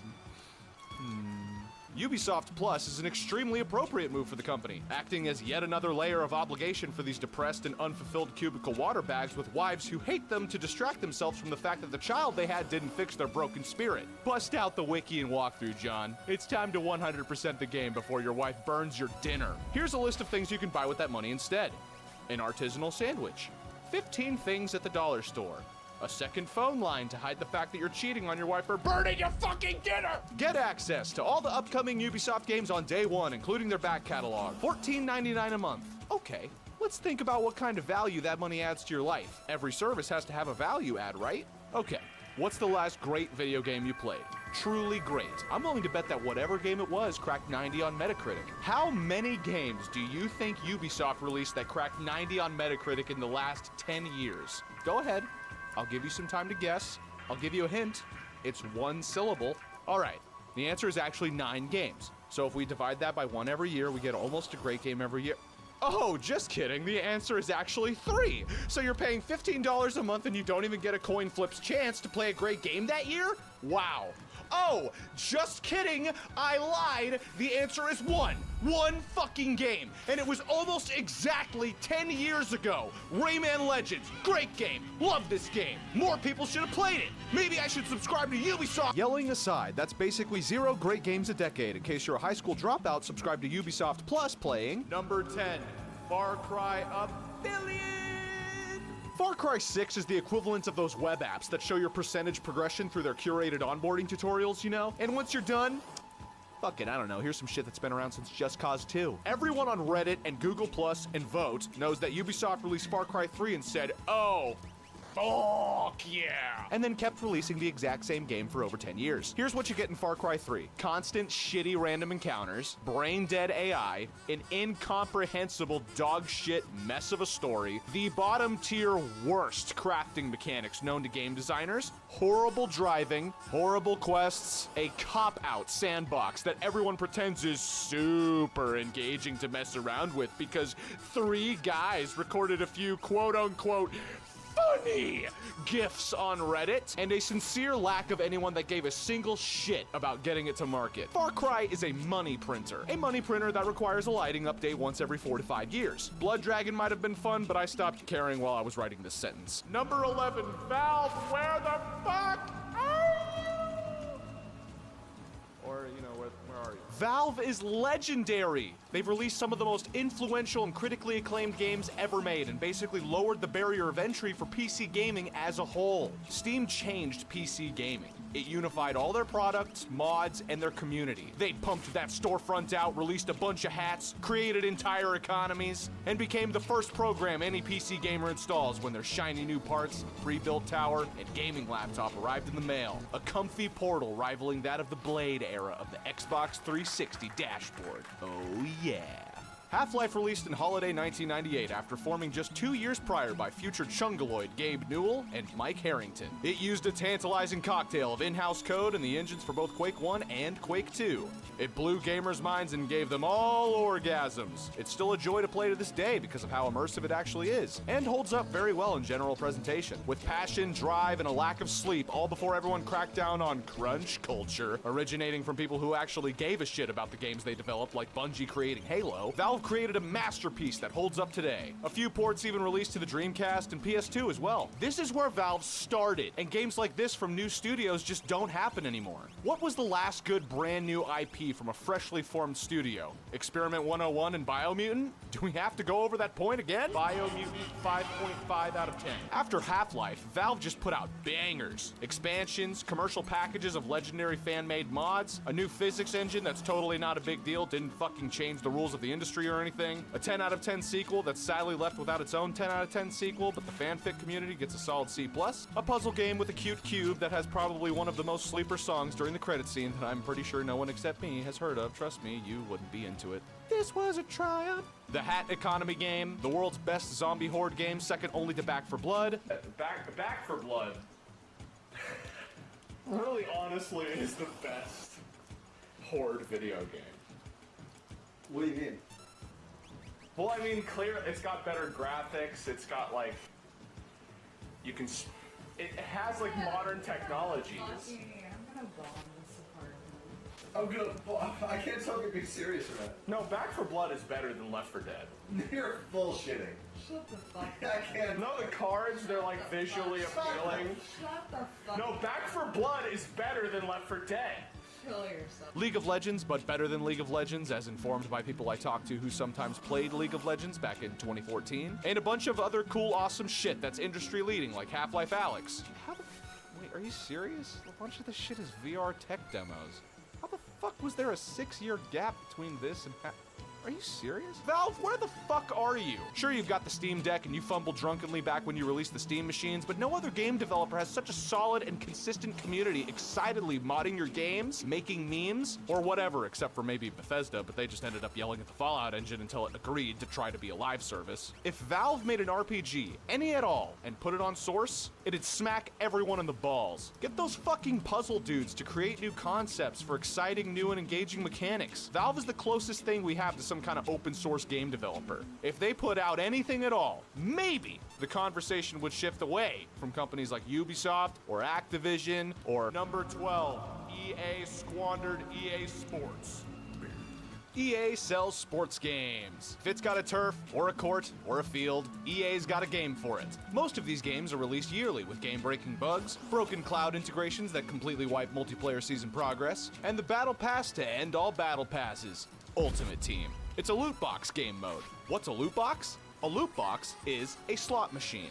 That's it. You pay money, you play the slots. Every video game actually had them for about 3 years until some people bitched about CSGO and Star Wars Battlefront 2. It's a racket to take advantage of the potential gambling addicts in the previously untapped market of literal fucking children. You put money in, you get athletes with different ratings. Make your own team with those athletes, I don't know, call it an ultimate team. You pay lots of money, get dispensed mostly shit until you finally get a diamond, and still get stomped, stacking your team against people online because no amount of stats is gonna hide the fact that the only word in your vocabulary is bruh. Before all of this Ultimate Team loot box chicanery, there existed experimentation, excitement, and fun under an actual EA label. And that label was EA Sports. Big. NFL Street, SSX, NBA Street, FIFA Street. These games really made you feel like you were Batman.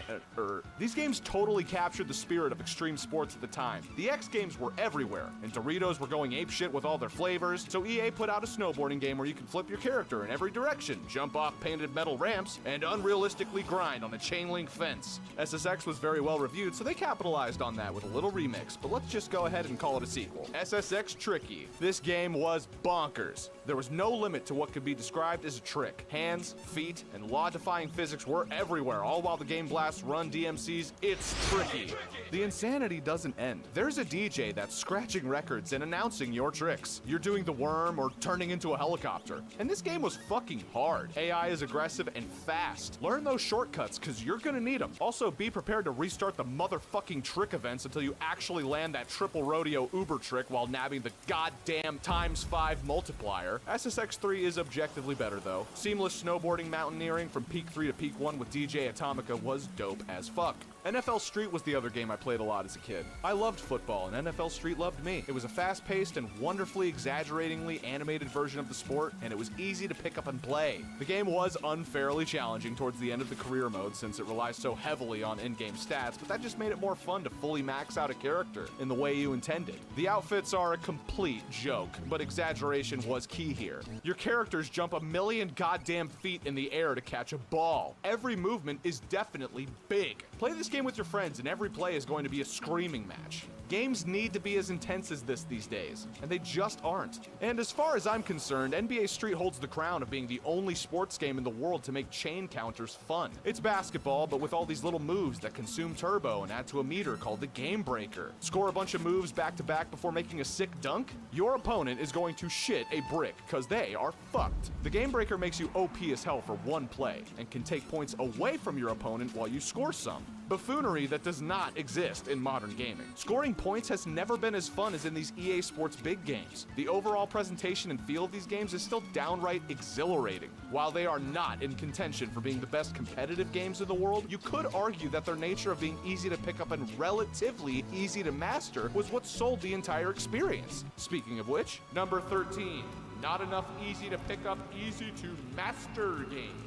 Thanks to the fact that every game these days is connected to the fucking internet, tryhards are always finding new and innovative ways to measure their dicks. Every game is competitive, which means if you want to master a game, good luck mastering that game against the millions of players trying to master the game. The skill distribution is literally a bell curve. So if you want to be really good, chances are you never will be. But if you go back in time to play something like SSX3, you never had that constant element of the skill ceiling changing on you. The AI or game was hard-coded, and you could breach their ability definitively. I would 100% put money on the fact that gamers today are way more insecure about their gamer abilities than they were 20 years ago. Gone, I say, gone are the days of trying to impress other awkward people by proclaiming you're a epic gamer. Now everyone just plays Fortnite on their phones while watching GTA 5 roleplay streams in the background. Get up, Joshua, dinner was ready 40 minutes ago. Also, your dad found out about your progress report, so start crying. Hydro Thunder Hurricane, Crash Team Racing Racing, all those Nintendo platformers, Spyro the Dragon,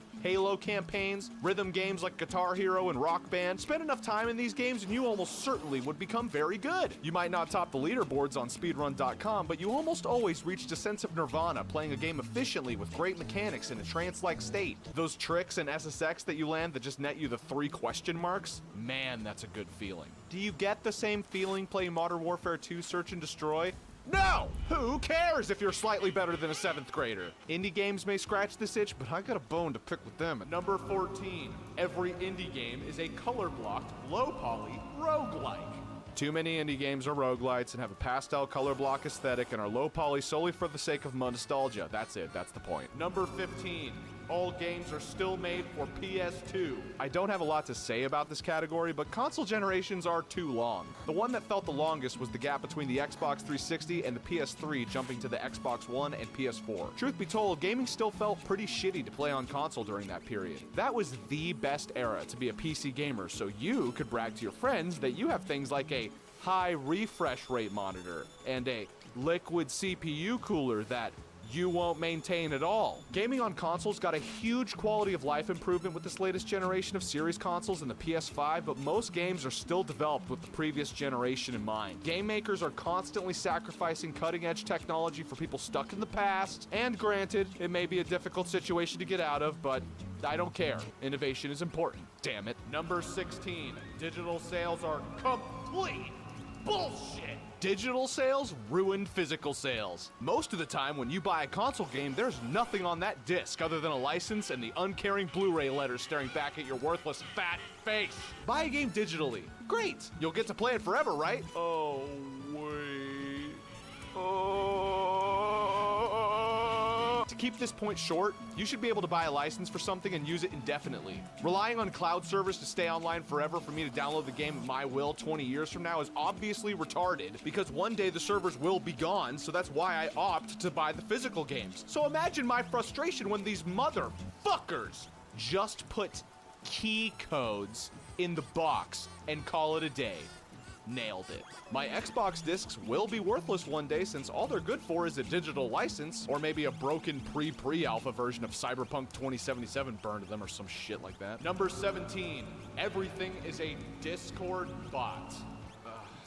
Fuck Discord. The UI sucks, the notifications are fucking annoying, every server has like a billion asinine rules, everyone on there is terminally online and doesn't know what the concept of having a life or grass is, and every server has that one channel where all it does is spew out bot-generated garbage that exactly 0% of people care about, but one moderator enabled the bot because they thought it would be cool. Get off Discord, let's all go back to Skype. And number 18.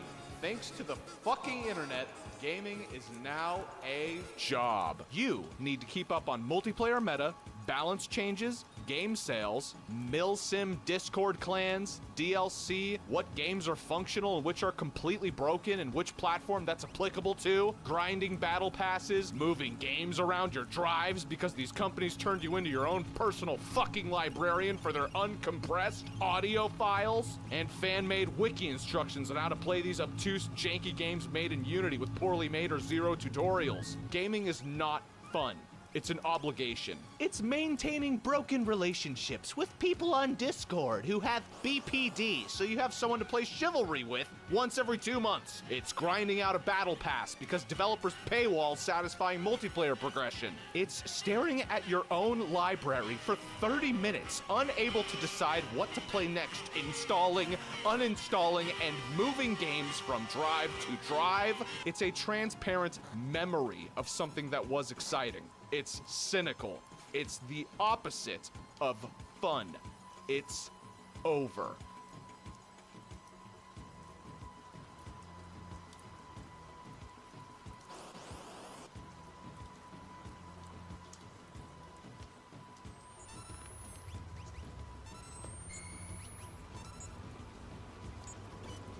Why do horror games stop being scary? The entire genre of horror absolutely fascinates me because it has such a unique and interesting relation.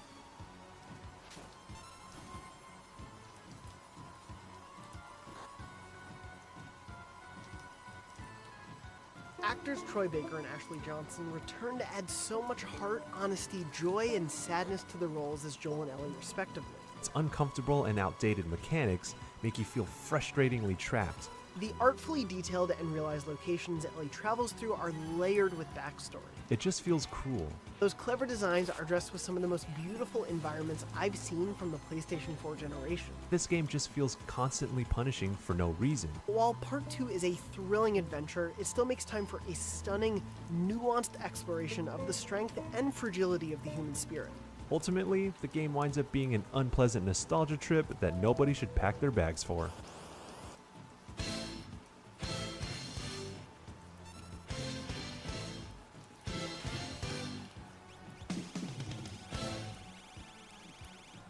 Given the recent controversy about The Last of Us 2, I bet viewers assume this is a video digging on the game or its fans. Well, I actually really don't care about The Last of Us. I just don't really like cinematic games very much to begin with, so had very little investment in the series one way or the other. However, I predicted something like this was going to happen. The issue of The Last of Us controversy isn't fully the developer's fault or the fault of the players who were disappointed by its sequel either. At least not completely. This controversy hits something deeper than that, an issue the gaming industry has had for a long time now. And that is, put simply, that video game critics and the video game fanbase at large don't share the same tastes. Now, this isn't exclusive to video games. Anything from movies to food has critics. That's not actual size. Is it? Maybe it is. No chance. No chance that's the actual size.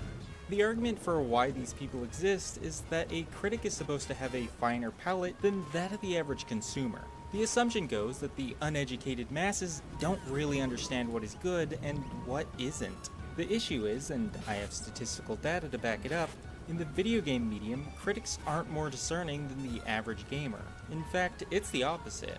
The power the Metacritic score has on a game's success cannot be understated. Of course, there are successful games with low scores and unsuccessful games with high scores. But to a video game publisher, a review score is a piece of marketing, and the higher that score goes, the easier it is to market their game. And it makes sense why. Video games are expensive. Unlike, say, a movie ticket, which usually only costs about $10 a viewing, a video game often costs $60 or more to purchase. So given the increased financial investment, it makes sense that while movies have a simple thumbs up or thumbs down style of review, most people aren't willing to purchase a game unless they are certain it isn't just good, but excellent, so a non-binary style of scoring system is required. But there are major issues that come from this style of system, and the result of this is developers pandering to reviewers above that of their actual fan base. The idea of developers changing a game to appease to game journalists likely isn't a novel idea to anyone watching this video. There are multiple stories of games getting censored or changed after a game journalist makes or tries to make a controversy over a subject. What people forget is that outside of free-to-play games, which tend to not get review scores, most game developers have to think about game critics during nearly every step of a game's design, and their specific tastes are a big reason why the current video game market is the way it is today. Just using my home country of America as an example, video game fan bases come from all cultures and interests as well as ages. You have the culturally diverse old guard in the fighting game community, then you have more casual gamers that just play whatever is advertised to them the most. There are also people who only like a specific genre of game. For example, I know a lot of people that just play League of Legends or Dota and nothing else. Tastes also change based on the demographics we're looking at. Things such as age, gender, or where you live is likely going to be a good indicator of the types of games you prefer. The diversity of the many tastes of players isn't reflected well in games journalism, however. As I will show in a bit, journalism bias doesn't affect all games equally. Like fast-paced complex action games? Sorry, most game journalists don't. Like old 90s style FPS? Well, tough luck. How about 3D platformers? Sorry, having to move vertically in 3D space is too frustrating for critics. You might just think I'm cherry picking, but no, I'm not. After going through the critic versus user scores of nearly 4,000 games, there are a few clear trends I found that I would like to share, which I think begin to show us the increasing divide between video game fans and the video game critics, as well as starting to explain why things have gotten to where they are today. The first thing I did was compare the difference between the average Metacritic score a game gets versus the same game's user score and the average difference of this by year from 1996 to 2018. The results of this is a trend that as time went on, review scores became more and more positive compared to what the general audience felt on a game. Starting in 2009, reviewers started reviewing games more positively than that of user reviews. Before that year, from 1996 to 2008, every year showed reviewers criticizing games more harshly than that of the average player. As you can see, after 2009, there wasn't a single year where critics reviewed games harsher than fans. This positivity bias was greatest in bigger budget games or games made by large publishers and smaller in indie games. So, am I implying reviewers are bought off by large corporations? After all, why would games made by megacorps get higher review scores? Well, no, I don't believe this is the case. At least not directly. You see, 2009 was around the point where print media was really starting to die, and online game critics were starting to become the bulk of game reviews. Unlike print magazine, which generally shipped on a monthly basis and so had a set schedule of when a review had to be finished by, with online reviewers releasing scores on the night of, or even before a game's released, suddenly getting a review in on time or among the first became extremely important to review sites, since whoever released a review first is more likely to get views.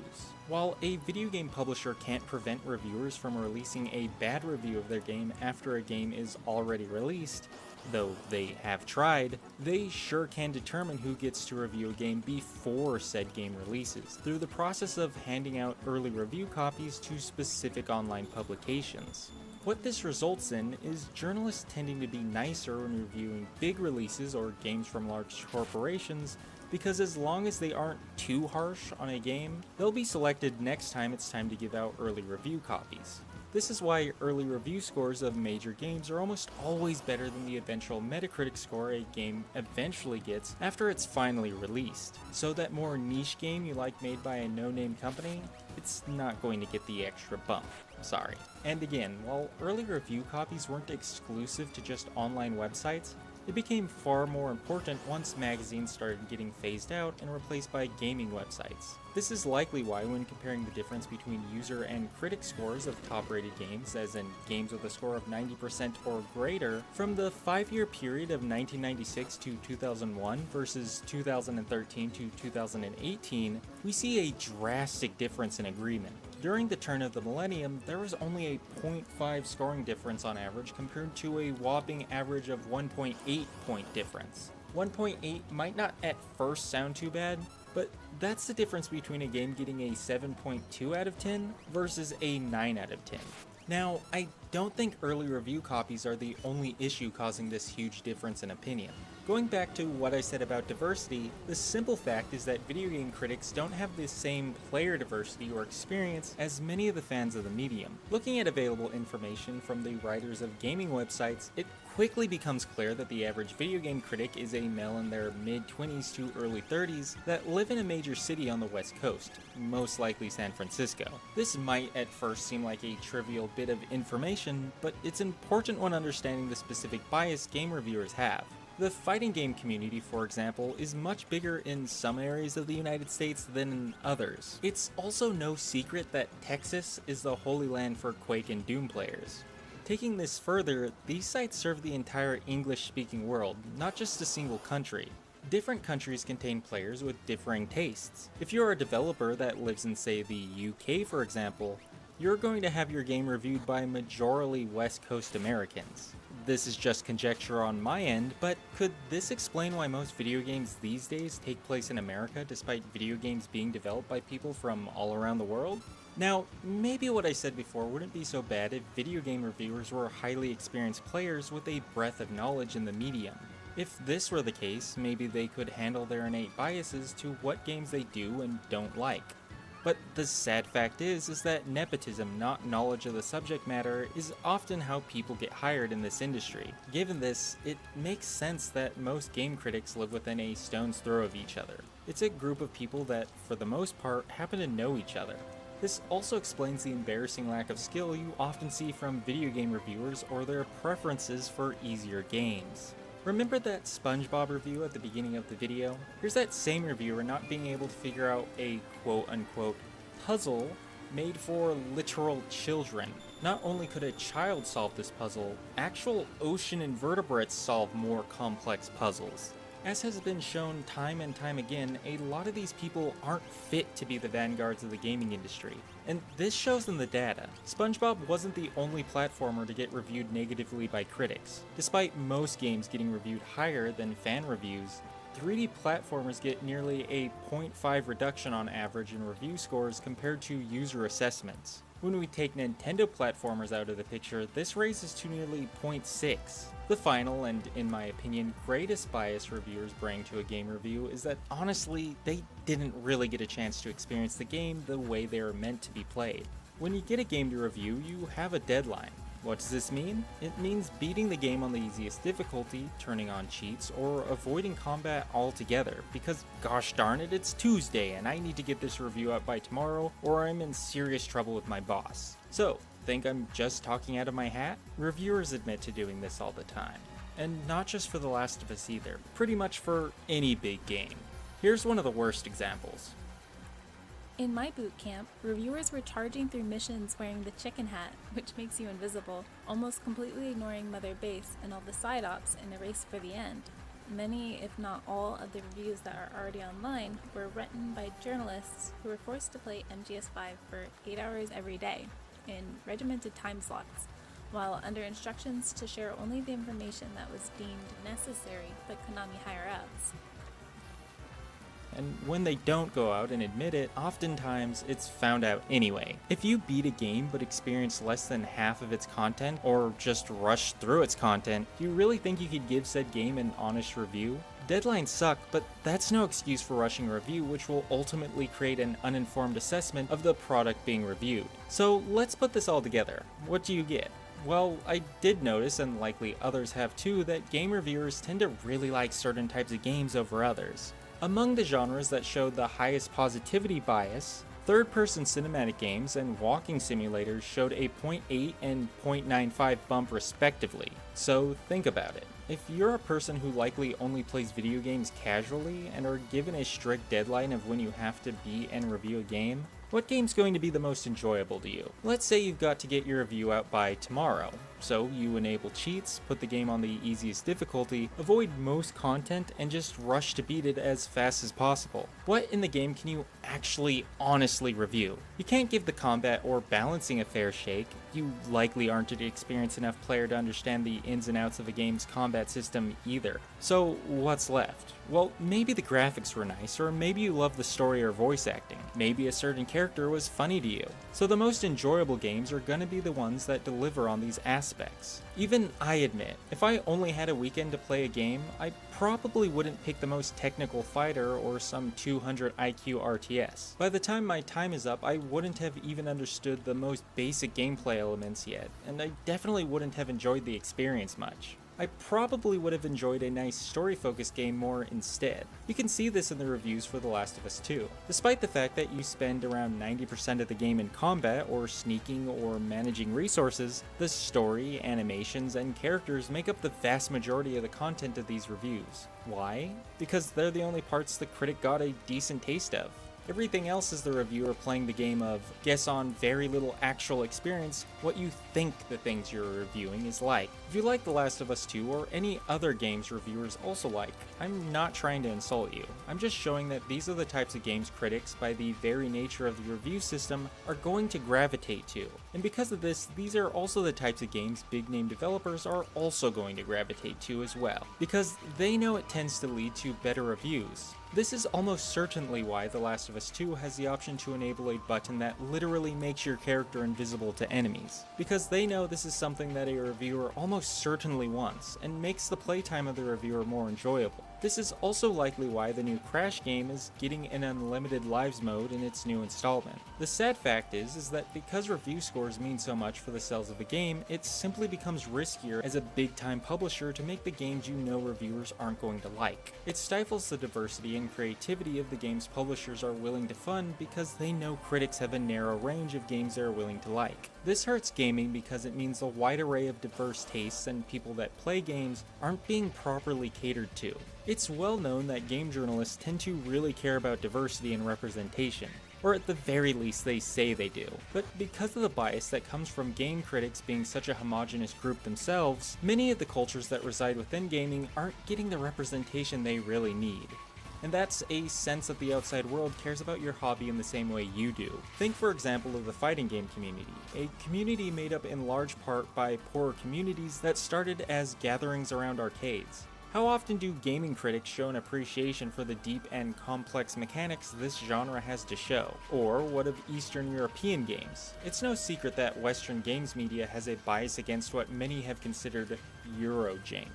Often critics see these games as frustratingly unfunctional and obtuse snorefests, but to their fans and the cultures that create them, they're unique and creative experiences made resourcefully and out of love. And don't get me started on the cultural atomic bomb that is game critics and their disdain for the expression of Japanese devs. Reviewers need to see genres on their own terms rather than through the lens they often get both from their background and the short amount of time they get to assess a game. A lot of these reviewers are predisposed to not liking certain food items, and I don't think that's right. I mean, they're the reviewer after all. They're supposed to have the professional palate and be able to tell me if a tomato is crisp or not crisp. They can't just throw it off and be like, I don't review tomatoes. Oh, what are you, fucking gay? So, what's my solution to this? Should only gaming experts like me get review copies? No, I don't think so. There are some types of games I simply don't care for, but that doesn't mean I think these games deserve a low score because of it. The major issue of the Metacritic is that the best games aren't going to be the ones that are liked by everyone, but instead the ones loved by the specific group of people they pander to. A piece of art that speaks to you specifically is always going to be the piece of art that we personally like the most. As I said earlier, I don't like cinematic games. Does that mean all cinematic games deserve low scores? Of course not.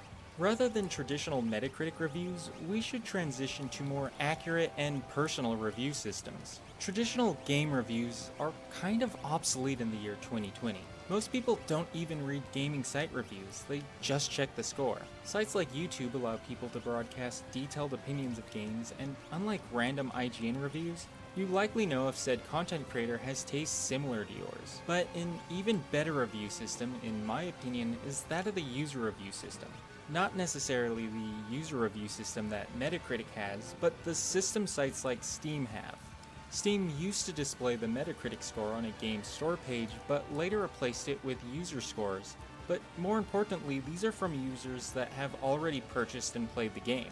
This means that the reviewers have already been self-selected for being into the specific type of game or genre the product is from, and likely have more expertise in it. Not only that, but unlike game journo scores, Steam review scores can update continuously, which better reflect the state of a game as time goes on, and gives players as much time as they want before reviewing a game. Sure, this might result in games that the general populace wouldn't be into getting a score far higher than what reviewers would give it, but let's be honest, if you're looking at the user review scores of a Japanese dating sim, it's because you already have an interest in Japanese dating sims. This has worked wonders for the games that the major gaming websites aren't willing to touch, or games that are in early access. Do I think Steam's user review system is perfect? No. But I do think it's a step in the right direction, and definitely a better option than what the current dogma is. To close, I feel there's a lot of information that can come from this dataset I've been collecting and going through. As time goes on, I hope to update it and make a more comprehensive list showcasing reviewer bias as it applies to genres, publishers, and developers. If nothing else, maybe it could help players determine a better assessment of the game's quality than just what gaming review sites decide.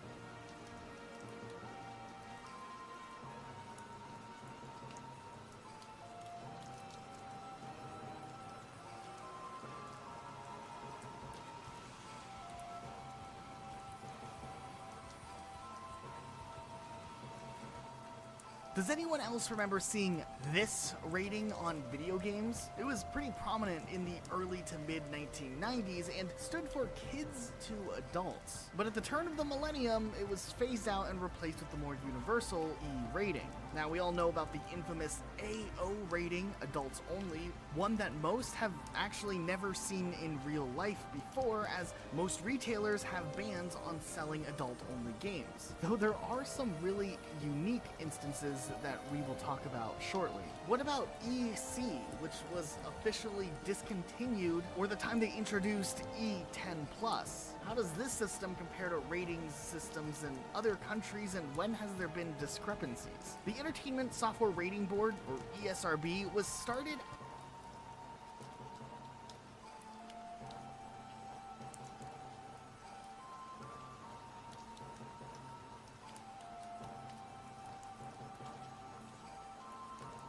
The arrival of Kickstarter and the unfulfilled desire for exciting new MMOs combined with Unreal Engine's capability to make absolutely anything look beautiful was the perfect formula for the introduction of MMO scams into the world. Today we're going to talk about the 5 most interesting MMO scams to exist so far. We'll talk about how they came to be, and perhaps most importantly, where they are now. Was it malice or ignorance that led to millions of dollars disappearing while having nothing to show for it? Which ones went to jail and which ones got away with it?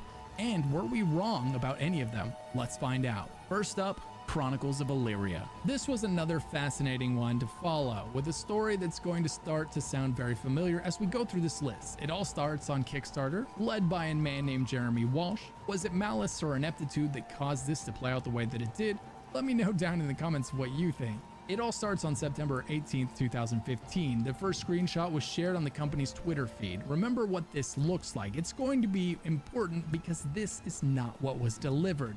Then, ironically, on April 1st, 2016, the first gameplay footage is shown in a video titled Meet the Team. Again, remember what this footage looks like. Then on May 3rd, 2016, Soulbound Studios announces its long-awaited Kickstarter campaign asking for just $900,000 and promising this. Aging, Dying, and Souls, an epic 10-year storyline invites you to experience your character over multiple lifetimes. With each life, you will develop your character and make your mark in the Chronicles. When your character eventually dies, their soul will be reincarnated stronger than before, and their spirit and destiny will live on in another character of your making. The game being described was on a scale never before seen. It was going to have every system and feature that you've ever wanted all rolled into one massive MMORPG, or at least that's what they told us. And apparently it worked. Just 1 month later, on June 3rd, 2016, they hit their Kickstarter goal, with 4 people going as far as donating $10,000 each so that they would be considered royalty in the game. At this point in 2016, Soulbound Studios claimed they would have the game in players' hands in just over 18 months. Not finished, but at least in a playable state. After raising $1 million on Kickstarter, Jeremy announced the game would continue to raise money on its own personal website. And raise money it did, to the tune of over $8 million. As the deadline for the game approached in 2017, Jeremy announced that the game isn't going to meet the deadline he had promised due to their inability to attract talented developers. The first sign that things really weren't going well. Fast forward to 2018, when everyone was originally expecting the game to be in a playable state, and it was not. In fact, no one had any proof that there was a playable game at all. No member of the public had played a single minute of it. Later in that year, November 2018, with over $6 million in funding secured, people were beginning to worry about the future of the game. They noticed it had been nearly 2 years since they saw any new footage of the game. Surely, with millions of dollars and years of work put into the game, there must be something impressive to show. Almost another year passes by, and on September 6, 2019, the first gameplay footage since 2017 is released. Remember when I told you to remember what the original gameplay footage would look like? This is what backers thought they were getting. No, it's what they were told they were getting, and this is what they got.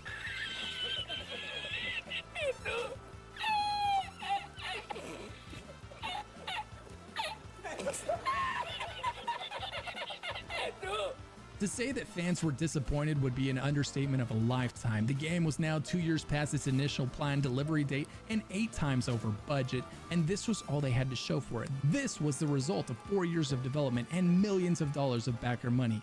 It's here where most of the backers soured on the game, some going as far as to threaten legal action against Soulbound. On March 11, 2020, the Settlers of Illyria event would take place as a pre-alpha event to allow participation in a 45-day test of the game.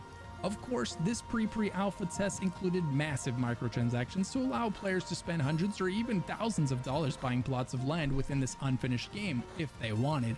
Amazing. It was a disaster, players were not happy, and now with a much more realistic idea of what this game was going to be, the funding for the game stopped coming in.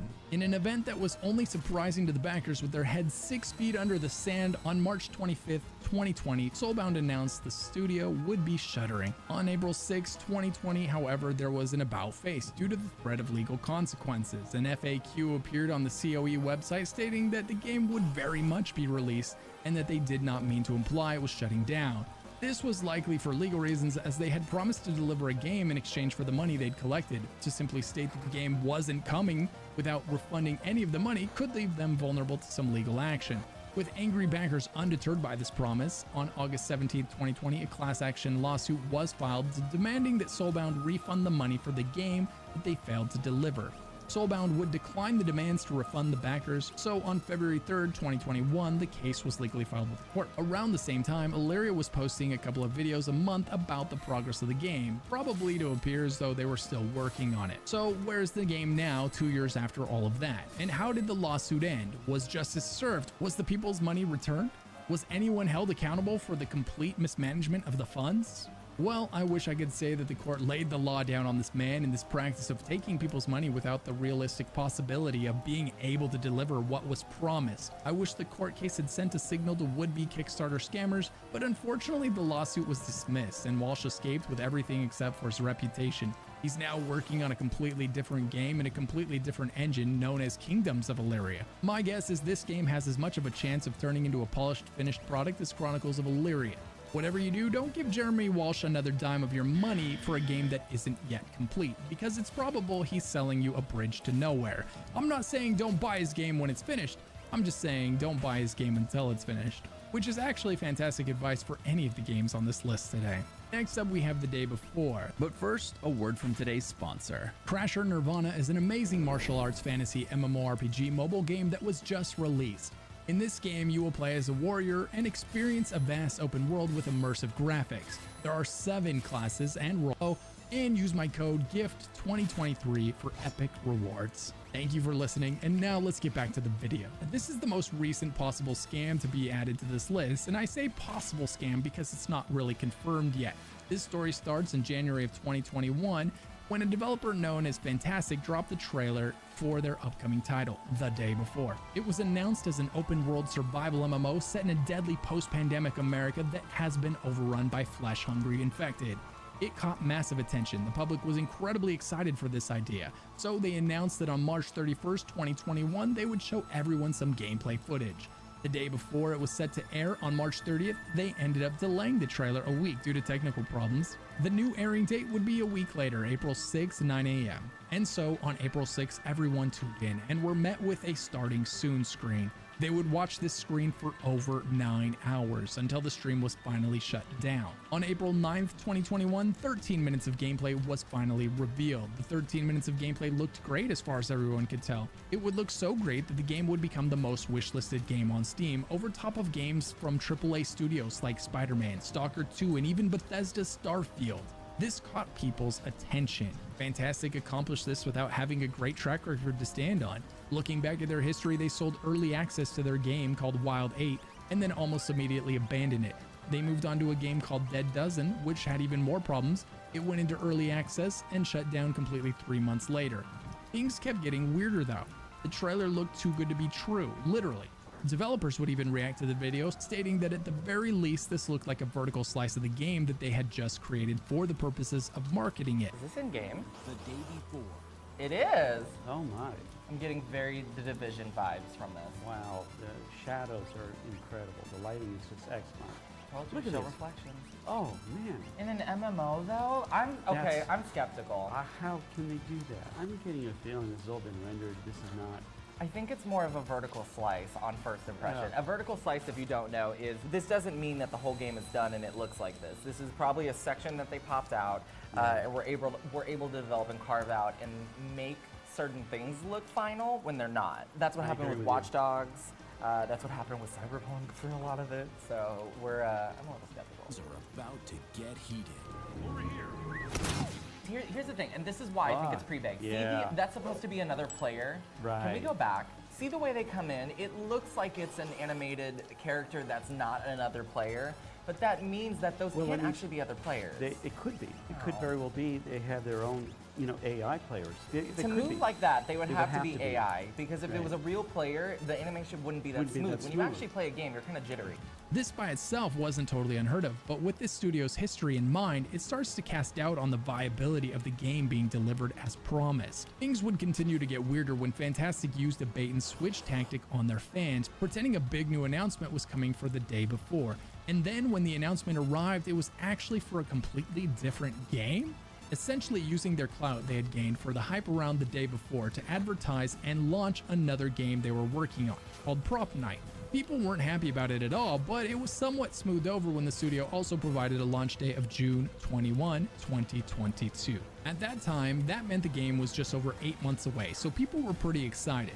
Fast forward to May 3rd, a little over a month before the game's scheduled launch date, Fantastic posted an announcement letting the community know that they would be giving a big update about the game that week. And what was the big update they hyped up? The big update they got that week was that they were delaying the launch of the game another 9 months, into March of 2023. The reason for the delay? Well, there was such massive interest in the game that they wanted to spend more time making sure they got it right. Honestly, for a studio that had never seen this kind of interest, to look at its project landing at the top of the Steam wishlist and decide, hey, we better spend the time to get this right, well, it isn't all that surprising. Among the changes that would be made, they would be switching the game over from UE4 to UE5. This also isn't surprising, as we've seen multiple studios make the same move around the same time. So far, we have a lot of red flags that could be genuine mistakes or intentional deception, but there wasn't anything you could point at and say, these guys are definitely acting in bad faith. That was until they later posted a video asking for people to work on their game for free, as volunteers. Naturally, alarm bells were really sounding now. It was weird that the studio was promising to deliver a game far, far beyond anything they'd ever created before. A game massive AAA studios are afraid to attempt because of the budget it demands. But people were willing to give them the benefit of the doubt until they had a reason not to. And for a lot of people, this was that reason. How are you going to make a game that by its very nature required a AAA budget, all while using unpaid volunteers? What kind of quality would that provide? And what kind of a studio do you have to be to even be willing to publicly ask for such things? If things weren't bizarre enough, on January 4th, 2023, Fantastic released another video on their YouTube that was a poorly hidden ad for another product they were developing, some kind of office app. The whole thing was pretending to be talking about the studio and its development of day before, but actually it just felt like you were watching a really weird ad for some product. And that's because you were. They had now used their attention that they garnered for the day before to launch 2 other projects that were not the day before. And they had also tried to get people to work on their game for free, while also delaying the release date of the game twice. The longer the story goes on, the more the red flags pile up. And people noticed. They ended up having to turn off the comments and likes and dislikes on videos to hide the ire of the community. On the bright side, the game was going to be launching in just 3 months, so Fantastic's chance to vindicate themselves was fast approaching. That is, until it wasn't. On January 24th, 2023, the most wishlisted game on Steam was removed from Steam. In another twist, Fantastic would go on to say that it was a bug that caused it to be removed from the Steam store. But then Fantastic would later that same day post a separate post that contradicted that, saying 5 days earlier they found out that someone owned the rights to the name the day before. Unfortunately for Fantastic, this also was a provable lie, as there was evidence that they had received word their trademark for the name had been rejected months prior. 2 different posts with 2 different lies in the same day from these guys didn't do a lot to maintain and restore the faith of the people excited for the day before. With the game not even out yet, all of the red flags, and now a trail of lies leaking out of the studio, things were getting weirder than ever. People were beginning to worry if this was even a real game at all. The only trailer they'd seen seemed to have been at best a vertical slice of the game, or at worst entirely pre-rendered. But that was all going to be a problem of the past though, as Fantastic was due to show their gameplay trailer featuring real gameplay this time. Then, at the last second, they canceled, stating that they needed to talk to their lawyers about their name being taken before releasing the trailer. The bad news didn't stop there. The trailer wasn't the only thing to be delayed. The game's launch was also going to be delayed again for another 6 months to November of 2023. The internet was now crying scam. Everyone was beginning to think this game didn't exist. In response, Fantastic would turn around shortly thereafter and drop the gameplay trailer for the game. As expected, it didn't look nearly as good as the highly touched up trailer that came before it.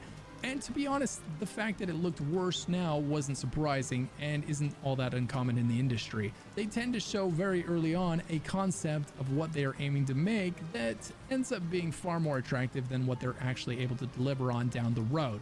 We've seen a lot of AAA studios make this mistake in the past and then get rightfully called out on it by their communities afterwards. What was odd about this trailer was that the 10 minutes or so of gameplay showed a massive world that felt far from finished. It was devoid of action, a lot of walking, and not a lot going on, particularly for a game that was originally supposed to release a year ago.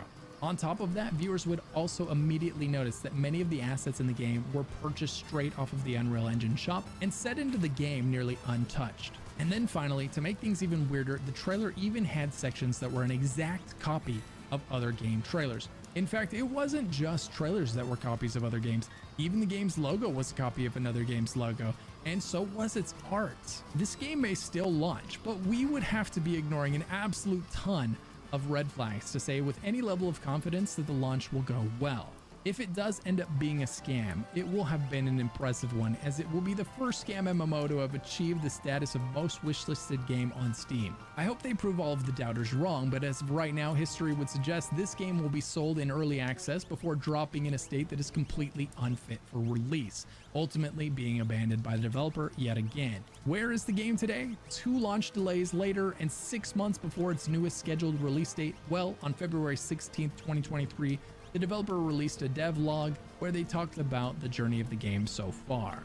The website is still up, but if you click add to wishlist, it just takes you to the front page of Steam because you can't actually add it to your wishlist because the game doesn't exist on Steam anymore. This game hasn't stolen anyone's money yet, so it's not a scam yet, but the developers have been caught lying. They've been caught copying other developers' work. They've promised the moon, and they have a history of selling unfinished games and then walking away from them. Hopefully Fantastic keeps delaying their game until it's finished, but I wouldn't spend any money on this one until it's proven to be a finished, playable product. There's just way too many red flags at this point. If you want to be kept up to date on how this all unfolds, be sure to subscribe and hit that bell notification button. And maybe even like the video and leave a comment if you're enjoying it, for the algorithm gods. Next up, Dream World, a game described as being the infinite open world MMO where you could sculpt the world and create anything you wanted with a massive catalog of objects in one single world with millions of other players. You could explore thousands of unique biomes and fight and tame Dreamworld's incredible creatures.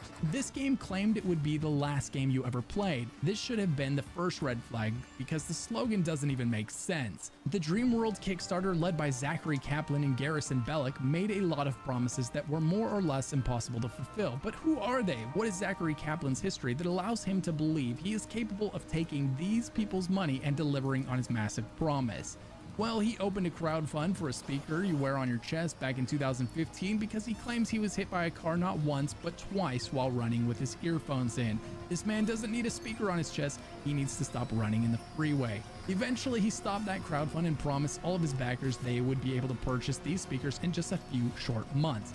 That was in 2015, and here we are 8 years later, and the website is still up with the product still listed as coming soon. After that, he started a clothing brand, and it doesn't seem that panned out for him either. And neither of these projects are particularly horrible ideas. I won't fault anyone for trying to be an inventor or an entrepreneur. By themselves, these ideas are completely fine. The problem arises when, with those 2 failed projects behind him, he decided he would then use everything he learned about creating wearable speakers and t-shirts and applied that incredibly relevant knowledge to creating a massively multiplayer online game. Zachary Kaplan and his partner Garrison Bellick would create a Kickstarter and start hyping up their new game, and the fact that it would be able to have millions of people play together and modify the entire world at will to their heart's content. Fortunately, they didn't mislead backers by saying that they had come up with the solution to all of the problems that prevented this technology from existing already, because that would have been lying to their investors. The largest digital world that exists today can only have thousands of people. Then we came up with a solution that allows us to have millions. Oh, okay, well, that's not a good sign, is it? Naturally, all of this took place where many of these stories take place, Kickstarter. While other MMOs with $400 million budgets were struggling to achieve a fraction of what Dreamworld was promising, these two were going to do it all with a Kickstarter campaign for $10,000. That's right, $10,000 and 2 people to develop something multi-million-dollar AAA studios haven't accomplished with hundreds of developers at their disposal. What could go wrong? In what I can only describe as the result of people pulling out their wallets while temporarily detached from their brains, this Kickstarter would somehow hit its goal, and then some, earning a total of $64,706. Despite the fact that it looked like every ounce of footage for this game was nothing more than random assets from the Unreal Engine store slapped into the game with no rhyme or reason. It looked like that because that's exactly what it was, as Callum improved on his YouTube channel by showing each asset pack in the store. Even the main protagonist featured in all of the shots is the default mannequin from the Unreal Engine. The red flags were everywhere, but somehow that didn't stop 4 people from donating nearly $2,000 to the game. Once you have backed the game, you were promised access to the pre-alpha. However, the fine print stipulated that you wouldn't actually receive access to the pre-alpha until you also forced 2 of your friends to back the project as well. It's things like this that start to push this entire Kickstarter farther away from ignorance and closer to malice. As soon as the Kickstarter closed and they had all of their money, they went to work on the game, right? Well, no. They immediately went on vacation, causing everyone to wonder if they'd run with the money. They would eventually come back, however, and resume work on the game. They started a Discord server that used 14 to 16-year-olds as moderators so they wouldn't have to pay anyone. Like many of the stories on this list, this is one that just kept on giving. Even Zachary's ex-girlfriend chimed in on the whole situation to explain that the 9 years of game development experience Zachary claimed he had was actually nothing more than him writing ideas down on paper, at best. Garrison's claims of being a former employee at Google were also a bit misleading, as it turns out he was nothing more than an intern for a few months. She also explains that she broke up with Zach for a number of reasons, one of which being that when she went to get her wedding ring refitted so that she could actually wear it, the jeweler explained that it was so fake that it would break in half if they tried.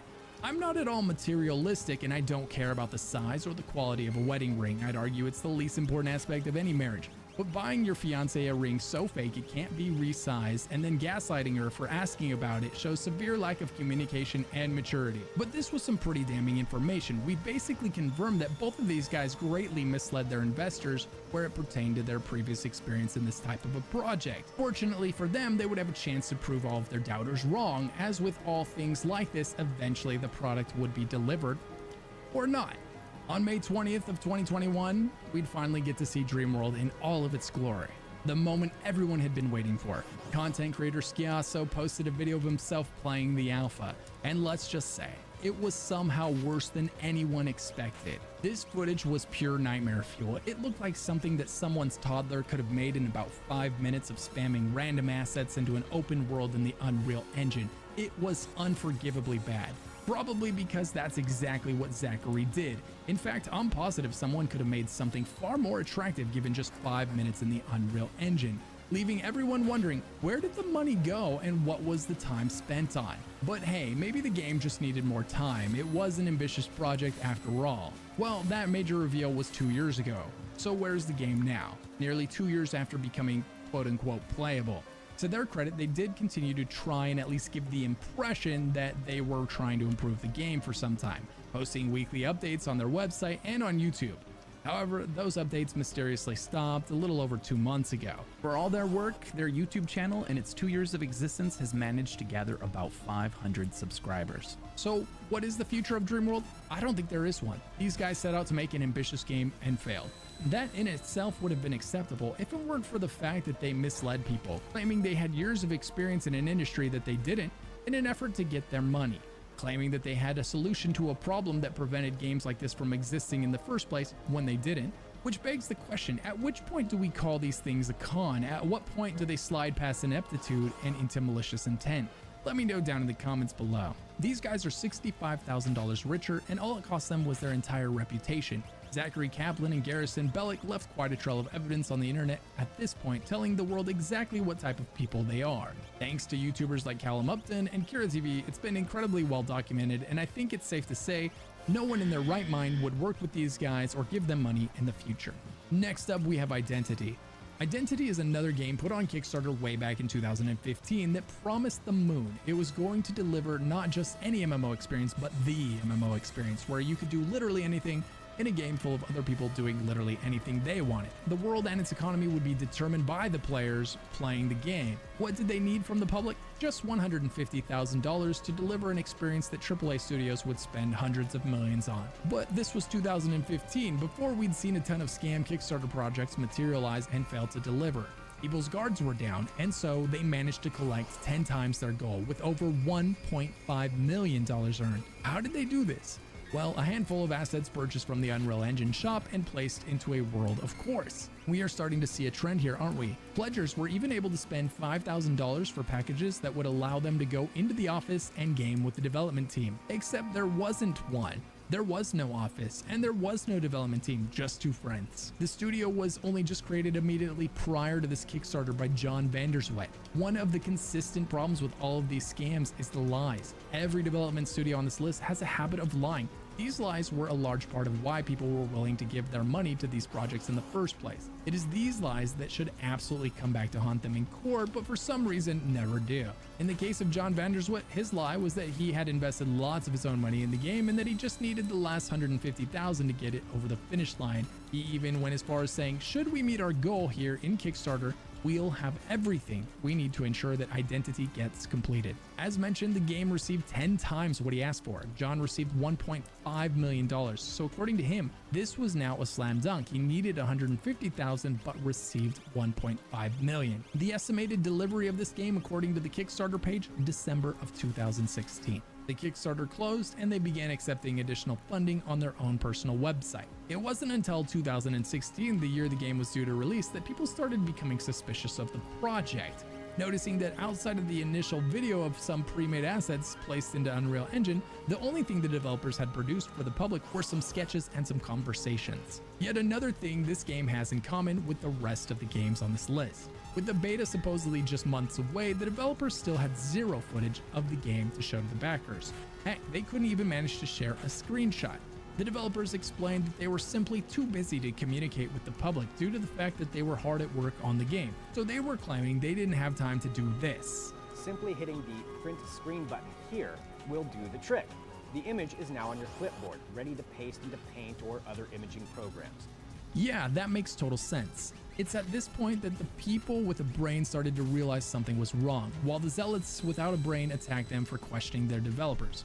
This is the stage we see all too often in these publicly funded game development cycles. The first people to talk critically about the game and question how realistic its plans are crucified by those who have chosen to simply believe in their new higher power without questioning it. A couple of months before the beta due date, they announced that something playable would be available in 2017. This was a delay, but not a massive one. They followed this announcement up with an actual video of gameplay, much to everyone's surprise. The video received hundreds of thousands of views and was mostly well received by the audience. But now, with 2017 coming and going, despite the promise of a playable beta releasing that year, an announcement would come on November 3rd, 2017, stating that something playable would be released on March 21st, 2018. It wouldn't be the whole game, but rather just a small module, not the entire world that you could do anything you wanted, anywhere you wanted, but instead one small town square. At this point, Asylum had raised over $800,000, over 5 times what it asked for. It was also behind schedule and proposing to deliver a small fraction of the game that was promised, but at least it was something tangible that players would finally be able to boot up and play. On February 12th, 2018, they finally released a trailer with actual gameplay footage, although this footage was incredibly underwhelming. As much as backers wanted to see this gameplay, they were ultimately disappointed with what they got. This game still looked like little more than some basic assets slapped into the Unreal Engine, something we're growing all too familiar with now. Backers had one thing to keep their hopes up: the playable beta was only weeks away. That is, until Asylum delayed it again, but this time only by a month. Given players had waited this long, 1 extra month was not a big deal. Then, days before the launch, they delayed it again, this time indefinitely. And why not? They had at this point made over $1 million by delivering absolutely nothing. Players still knew next to nothing about the game, something that seems to be quite key to getting thousands of people to part with millions of dollars. Tell them you're creating something amazing while also telling them nothing at all, and watch how easily a fool and his money are separated. On November 30th, 2018, the game would finally be playable on Steam, or at least the Town Square module, which is just a name for a handful of buildings slapped together around a few streets that players could walk around. Players could no longer imagine what the game would be. Instead, they had to face what it actually was, an unplayable, unsalvageable mess. And so, with the illusion shattered, players would stop sending funding to the game. The game instantly received a mostly negative review on Steam, the worst that you could get. So where is Asylum Entertainment and its MMO 5 years later? Almost none of the bugs or problems that existed at launch have been fixed, but it gets better. It seems John Vanderswet, emboldened by successfully scamming his backers, couldn't help himself. In 2020, he would go on to explain that the studio needed more money to finish Identity, the game that had basically seen no progress in almost 2 years since its release. He explained that another developer had asked Asylum to be the publisher of their mobile game. Now, you might be wondering, why would any developer in their right mind go to this man to publish their game, given his 100% track record of failure in delivering games as a studio? Well, what he did not tell everyone is that the developer that approached him to publish their game was him. Yeah, he created a second studio to develop a mobile game while he was supposedly working on Identity. And he needed us to give him more money to fund this new game so that Identity would have the money it needed to finish. He even created a brand new Kickstarter campaign for the new mobile game called Furballs. This is perhaps the most infuriating part of people getting away with this. They dive right into it again. He claimed that none of the money from Identity went into the new mobile game and that he only worked on it on his free time while he wasn't working on Identity. Two things that are all but certainly a lie. Fortunately, this time the Kickstarter campaign would be a complete failure. People were not as easily fooled by John given the reputation that he had now rightfully earned for himself.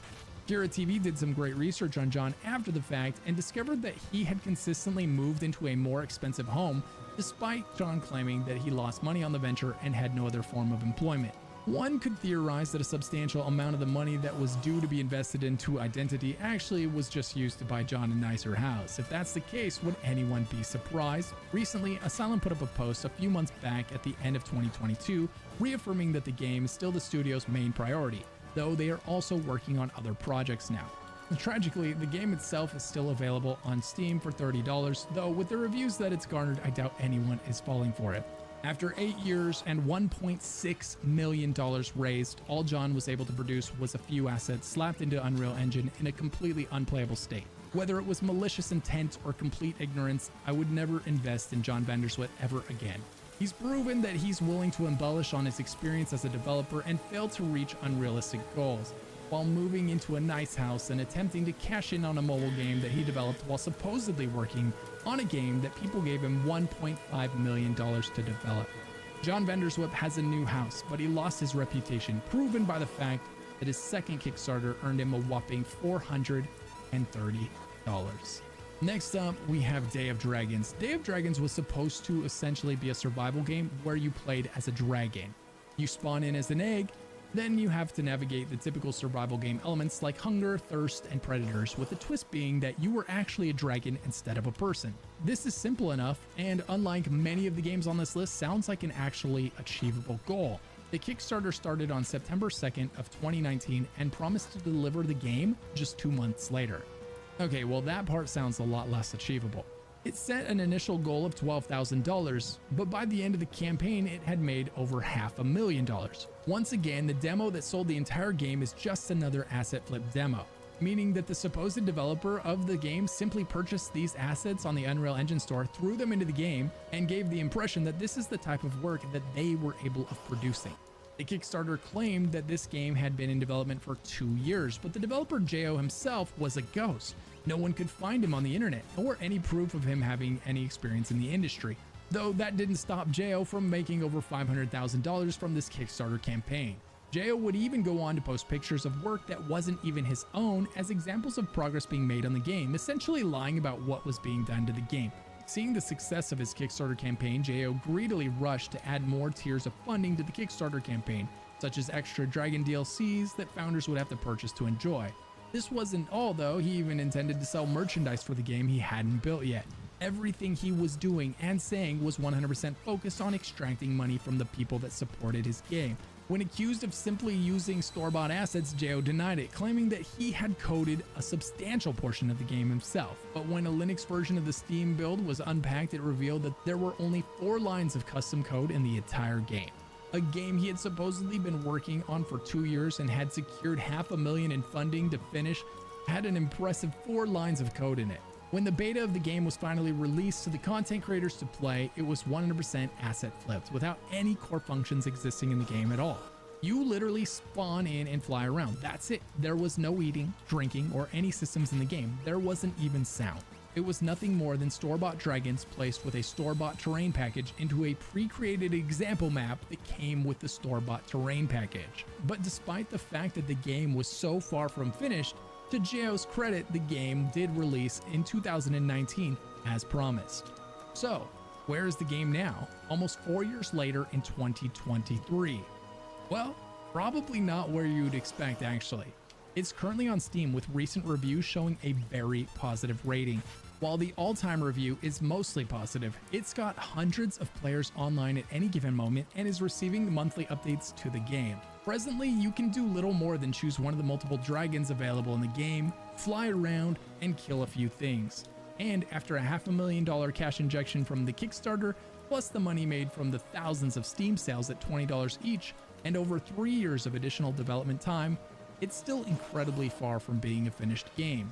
But players seem to be enjoying the game, thanks to the sheer beauty of Unreal Engine 5 and the gorgeous dragons they get to fly around as in this small and simple world. The fact that there doesn't seem to be much more to it than that doesn't seem to bother the customers. And if the customers are happy, that's all that really matters, right? Was this a game that was meant to be a scam, or was it just incredibly poorly handled in the early days? No one knows except for Jao. The game isn't finished, nor is it close to finished, but it's still being supported and its players are on average quite happy. So it looks like, for now at least, that Jao has been delivering on his promise of making a Dragon Simulator game that people could enjoy. As expected, progress is slow, as this is about as small an indie dev as you can get, but it would appear he is legitimately trying, which makes this story a nice change of pace from the rest on this list. I think the takeaway from this video should be that it's entirely too easy to make it look like you are creating something amazing in Unreal Engine, when in reality all you've done is purchased a few assets from talented individuals and slapped them into a map that you also bought from another talented individual. Most of these games showed a few moments of gameplay inside of a gorgeous engine using entirely purchased assets that would take an experienced developer mere hours to put together. They then leveraged that footage and greatly exaggerated their experience while promising the moon to successfully separate people from their money. The main difference between the MMOs on this list that ended in failure and the one that has a positive rating in Steam is that the ones that failed promised to solve technical problems AAA studios in the genre with hundreds of millions of dollars at their disposal have not been able to solve. Meanwhile, Day of Dragons merely promised to be a simple game that is little more than a dragon simulator. A promise that is actually realistic to deliver on. If you take anything away from this video, let it be that. If an MMO promises to deliver everything, if it promises to have every system you can imagine, and to have player numbers the developers can only dream of fitting into a single server, that MMO is either being driven by malicious intent or severe incompetence, neither of which you should be giving money to until it's a finished product that has proven its worth. And if you do give it your money, history has shown that you will be disappointed. So be careful with those Kickstarter campaigns, friends. And if you enjoyed this video, be sure to check out the amazing content creators like Kira TV and Callum Upton, who have both done a lot to protect the MMO community from fraudulent Kickstarters by covering them in depth. Massive shout out to my YouTube members. If you want to be a YouTube member to help me make the best content I can, and for behind the scenes footage, emotes, and private Discord channels and more, click the join button down below. Please like and subscribe for the algorithm gods. And if you're into it, catch me live on Twitch over at twitch.tv/luckyghost. If you're not sure what to do next, check out one of the amazing videos popping up on screen right now.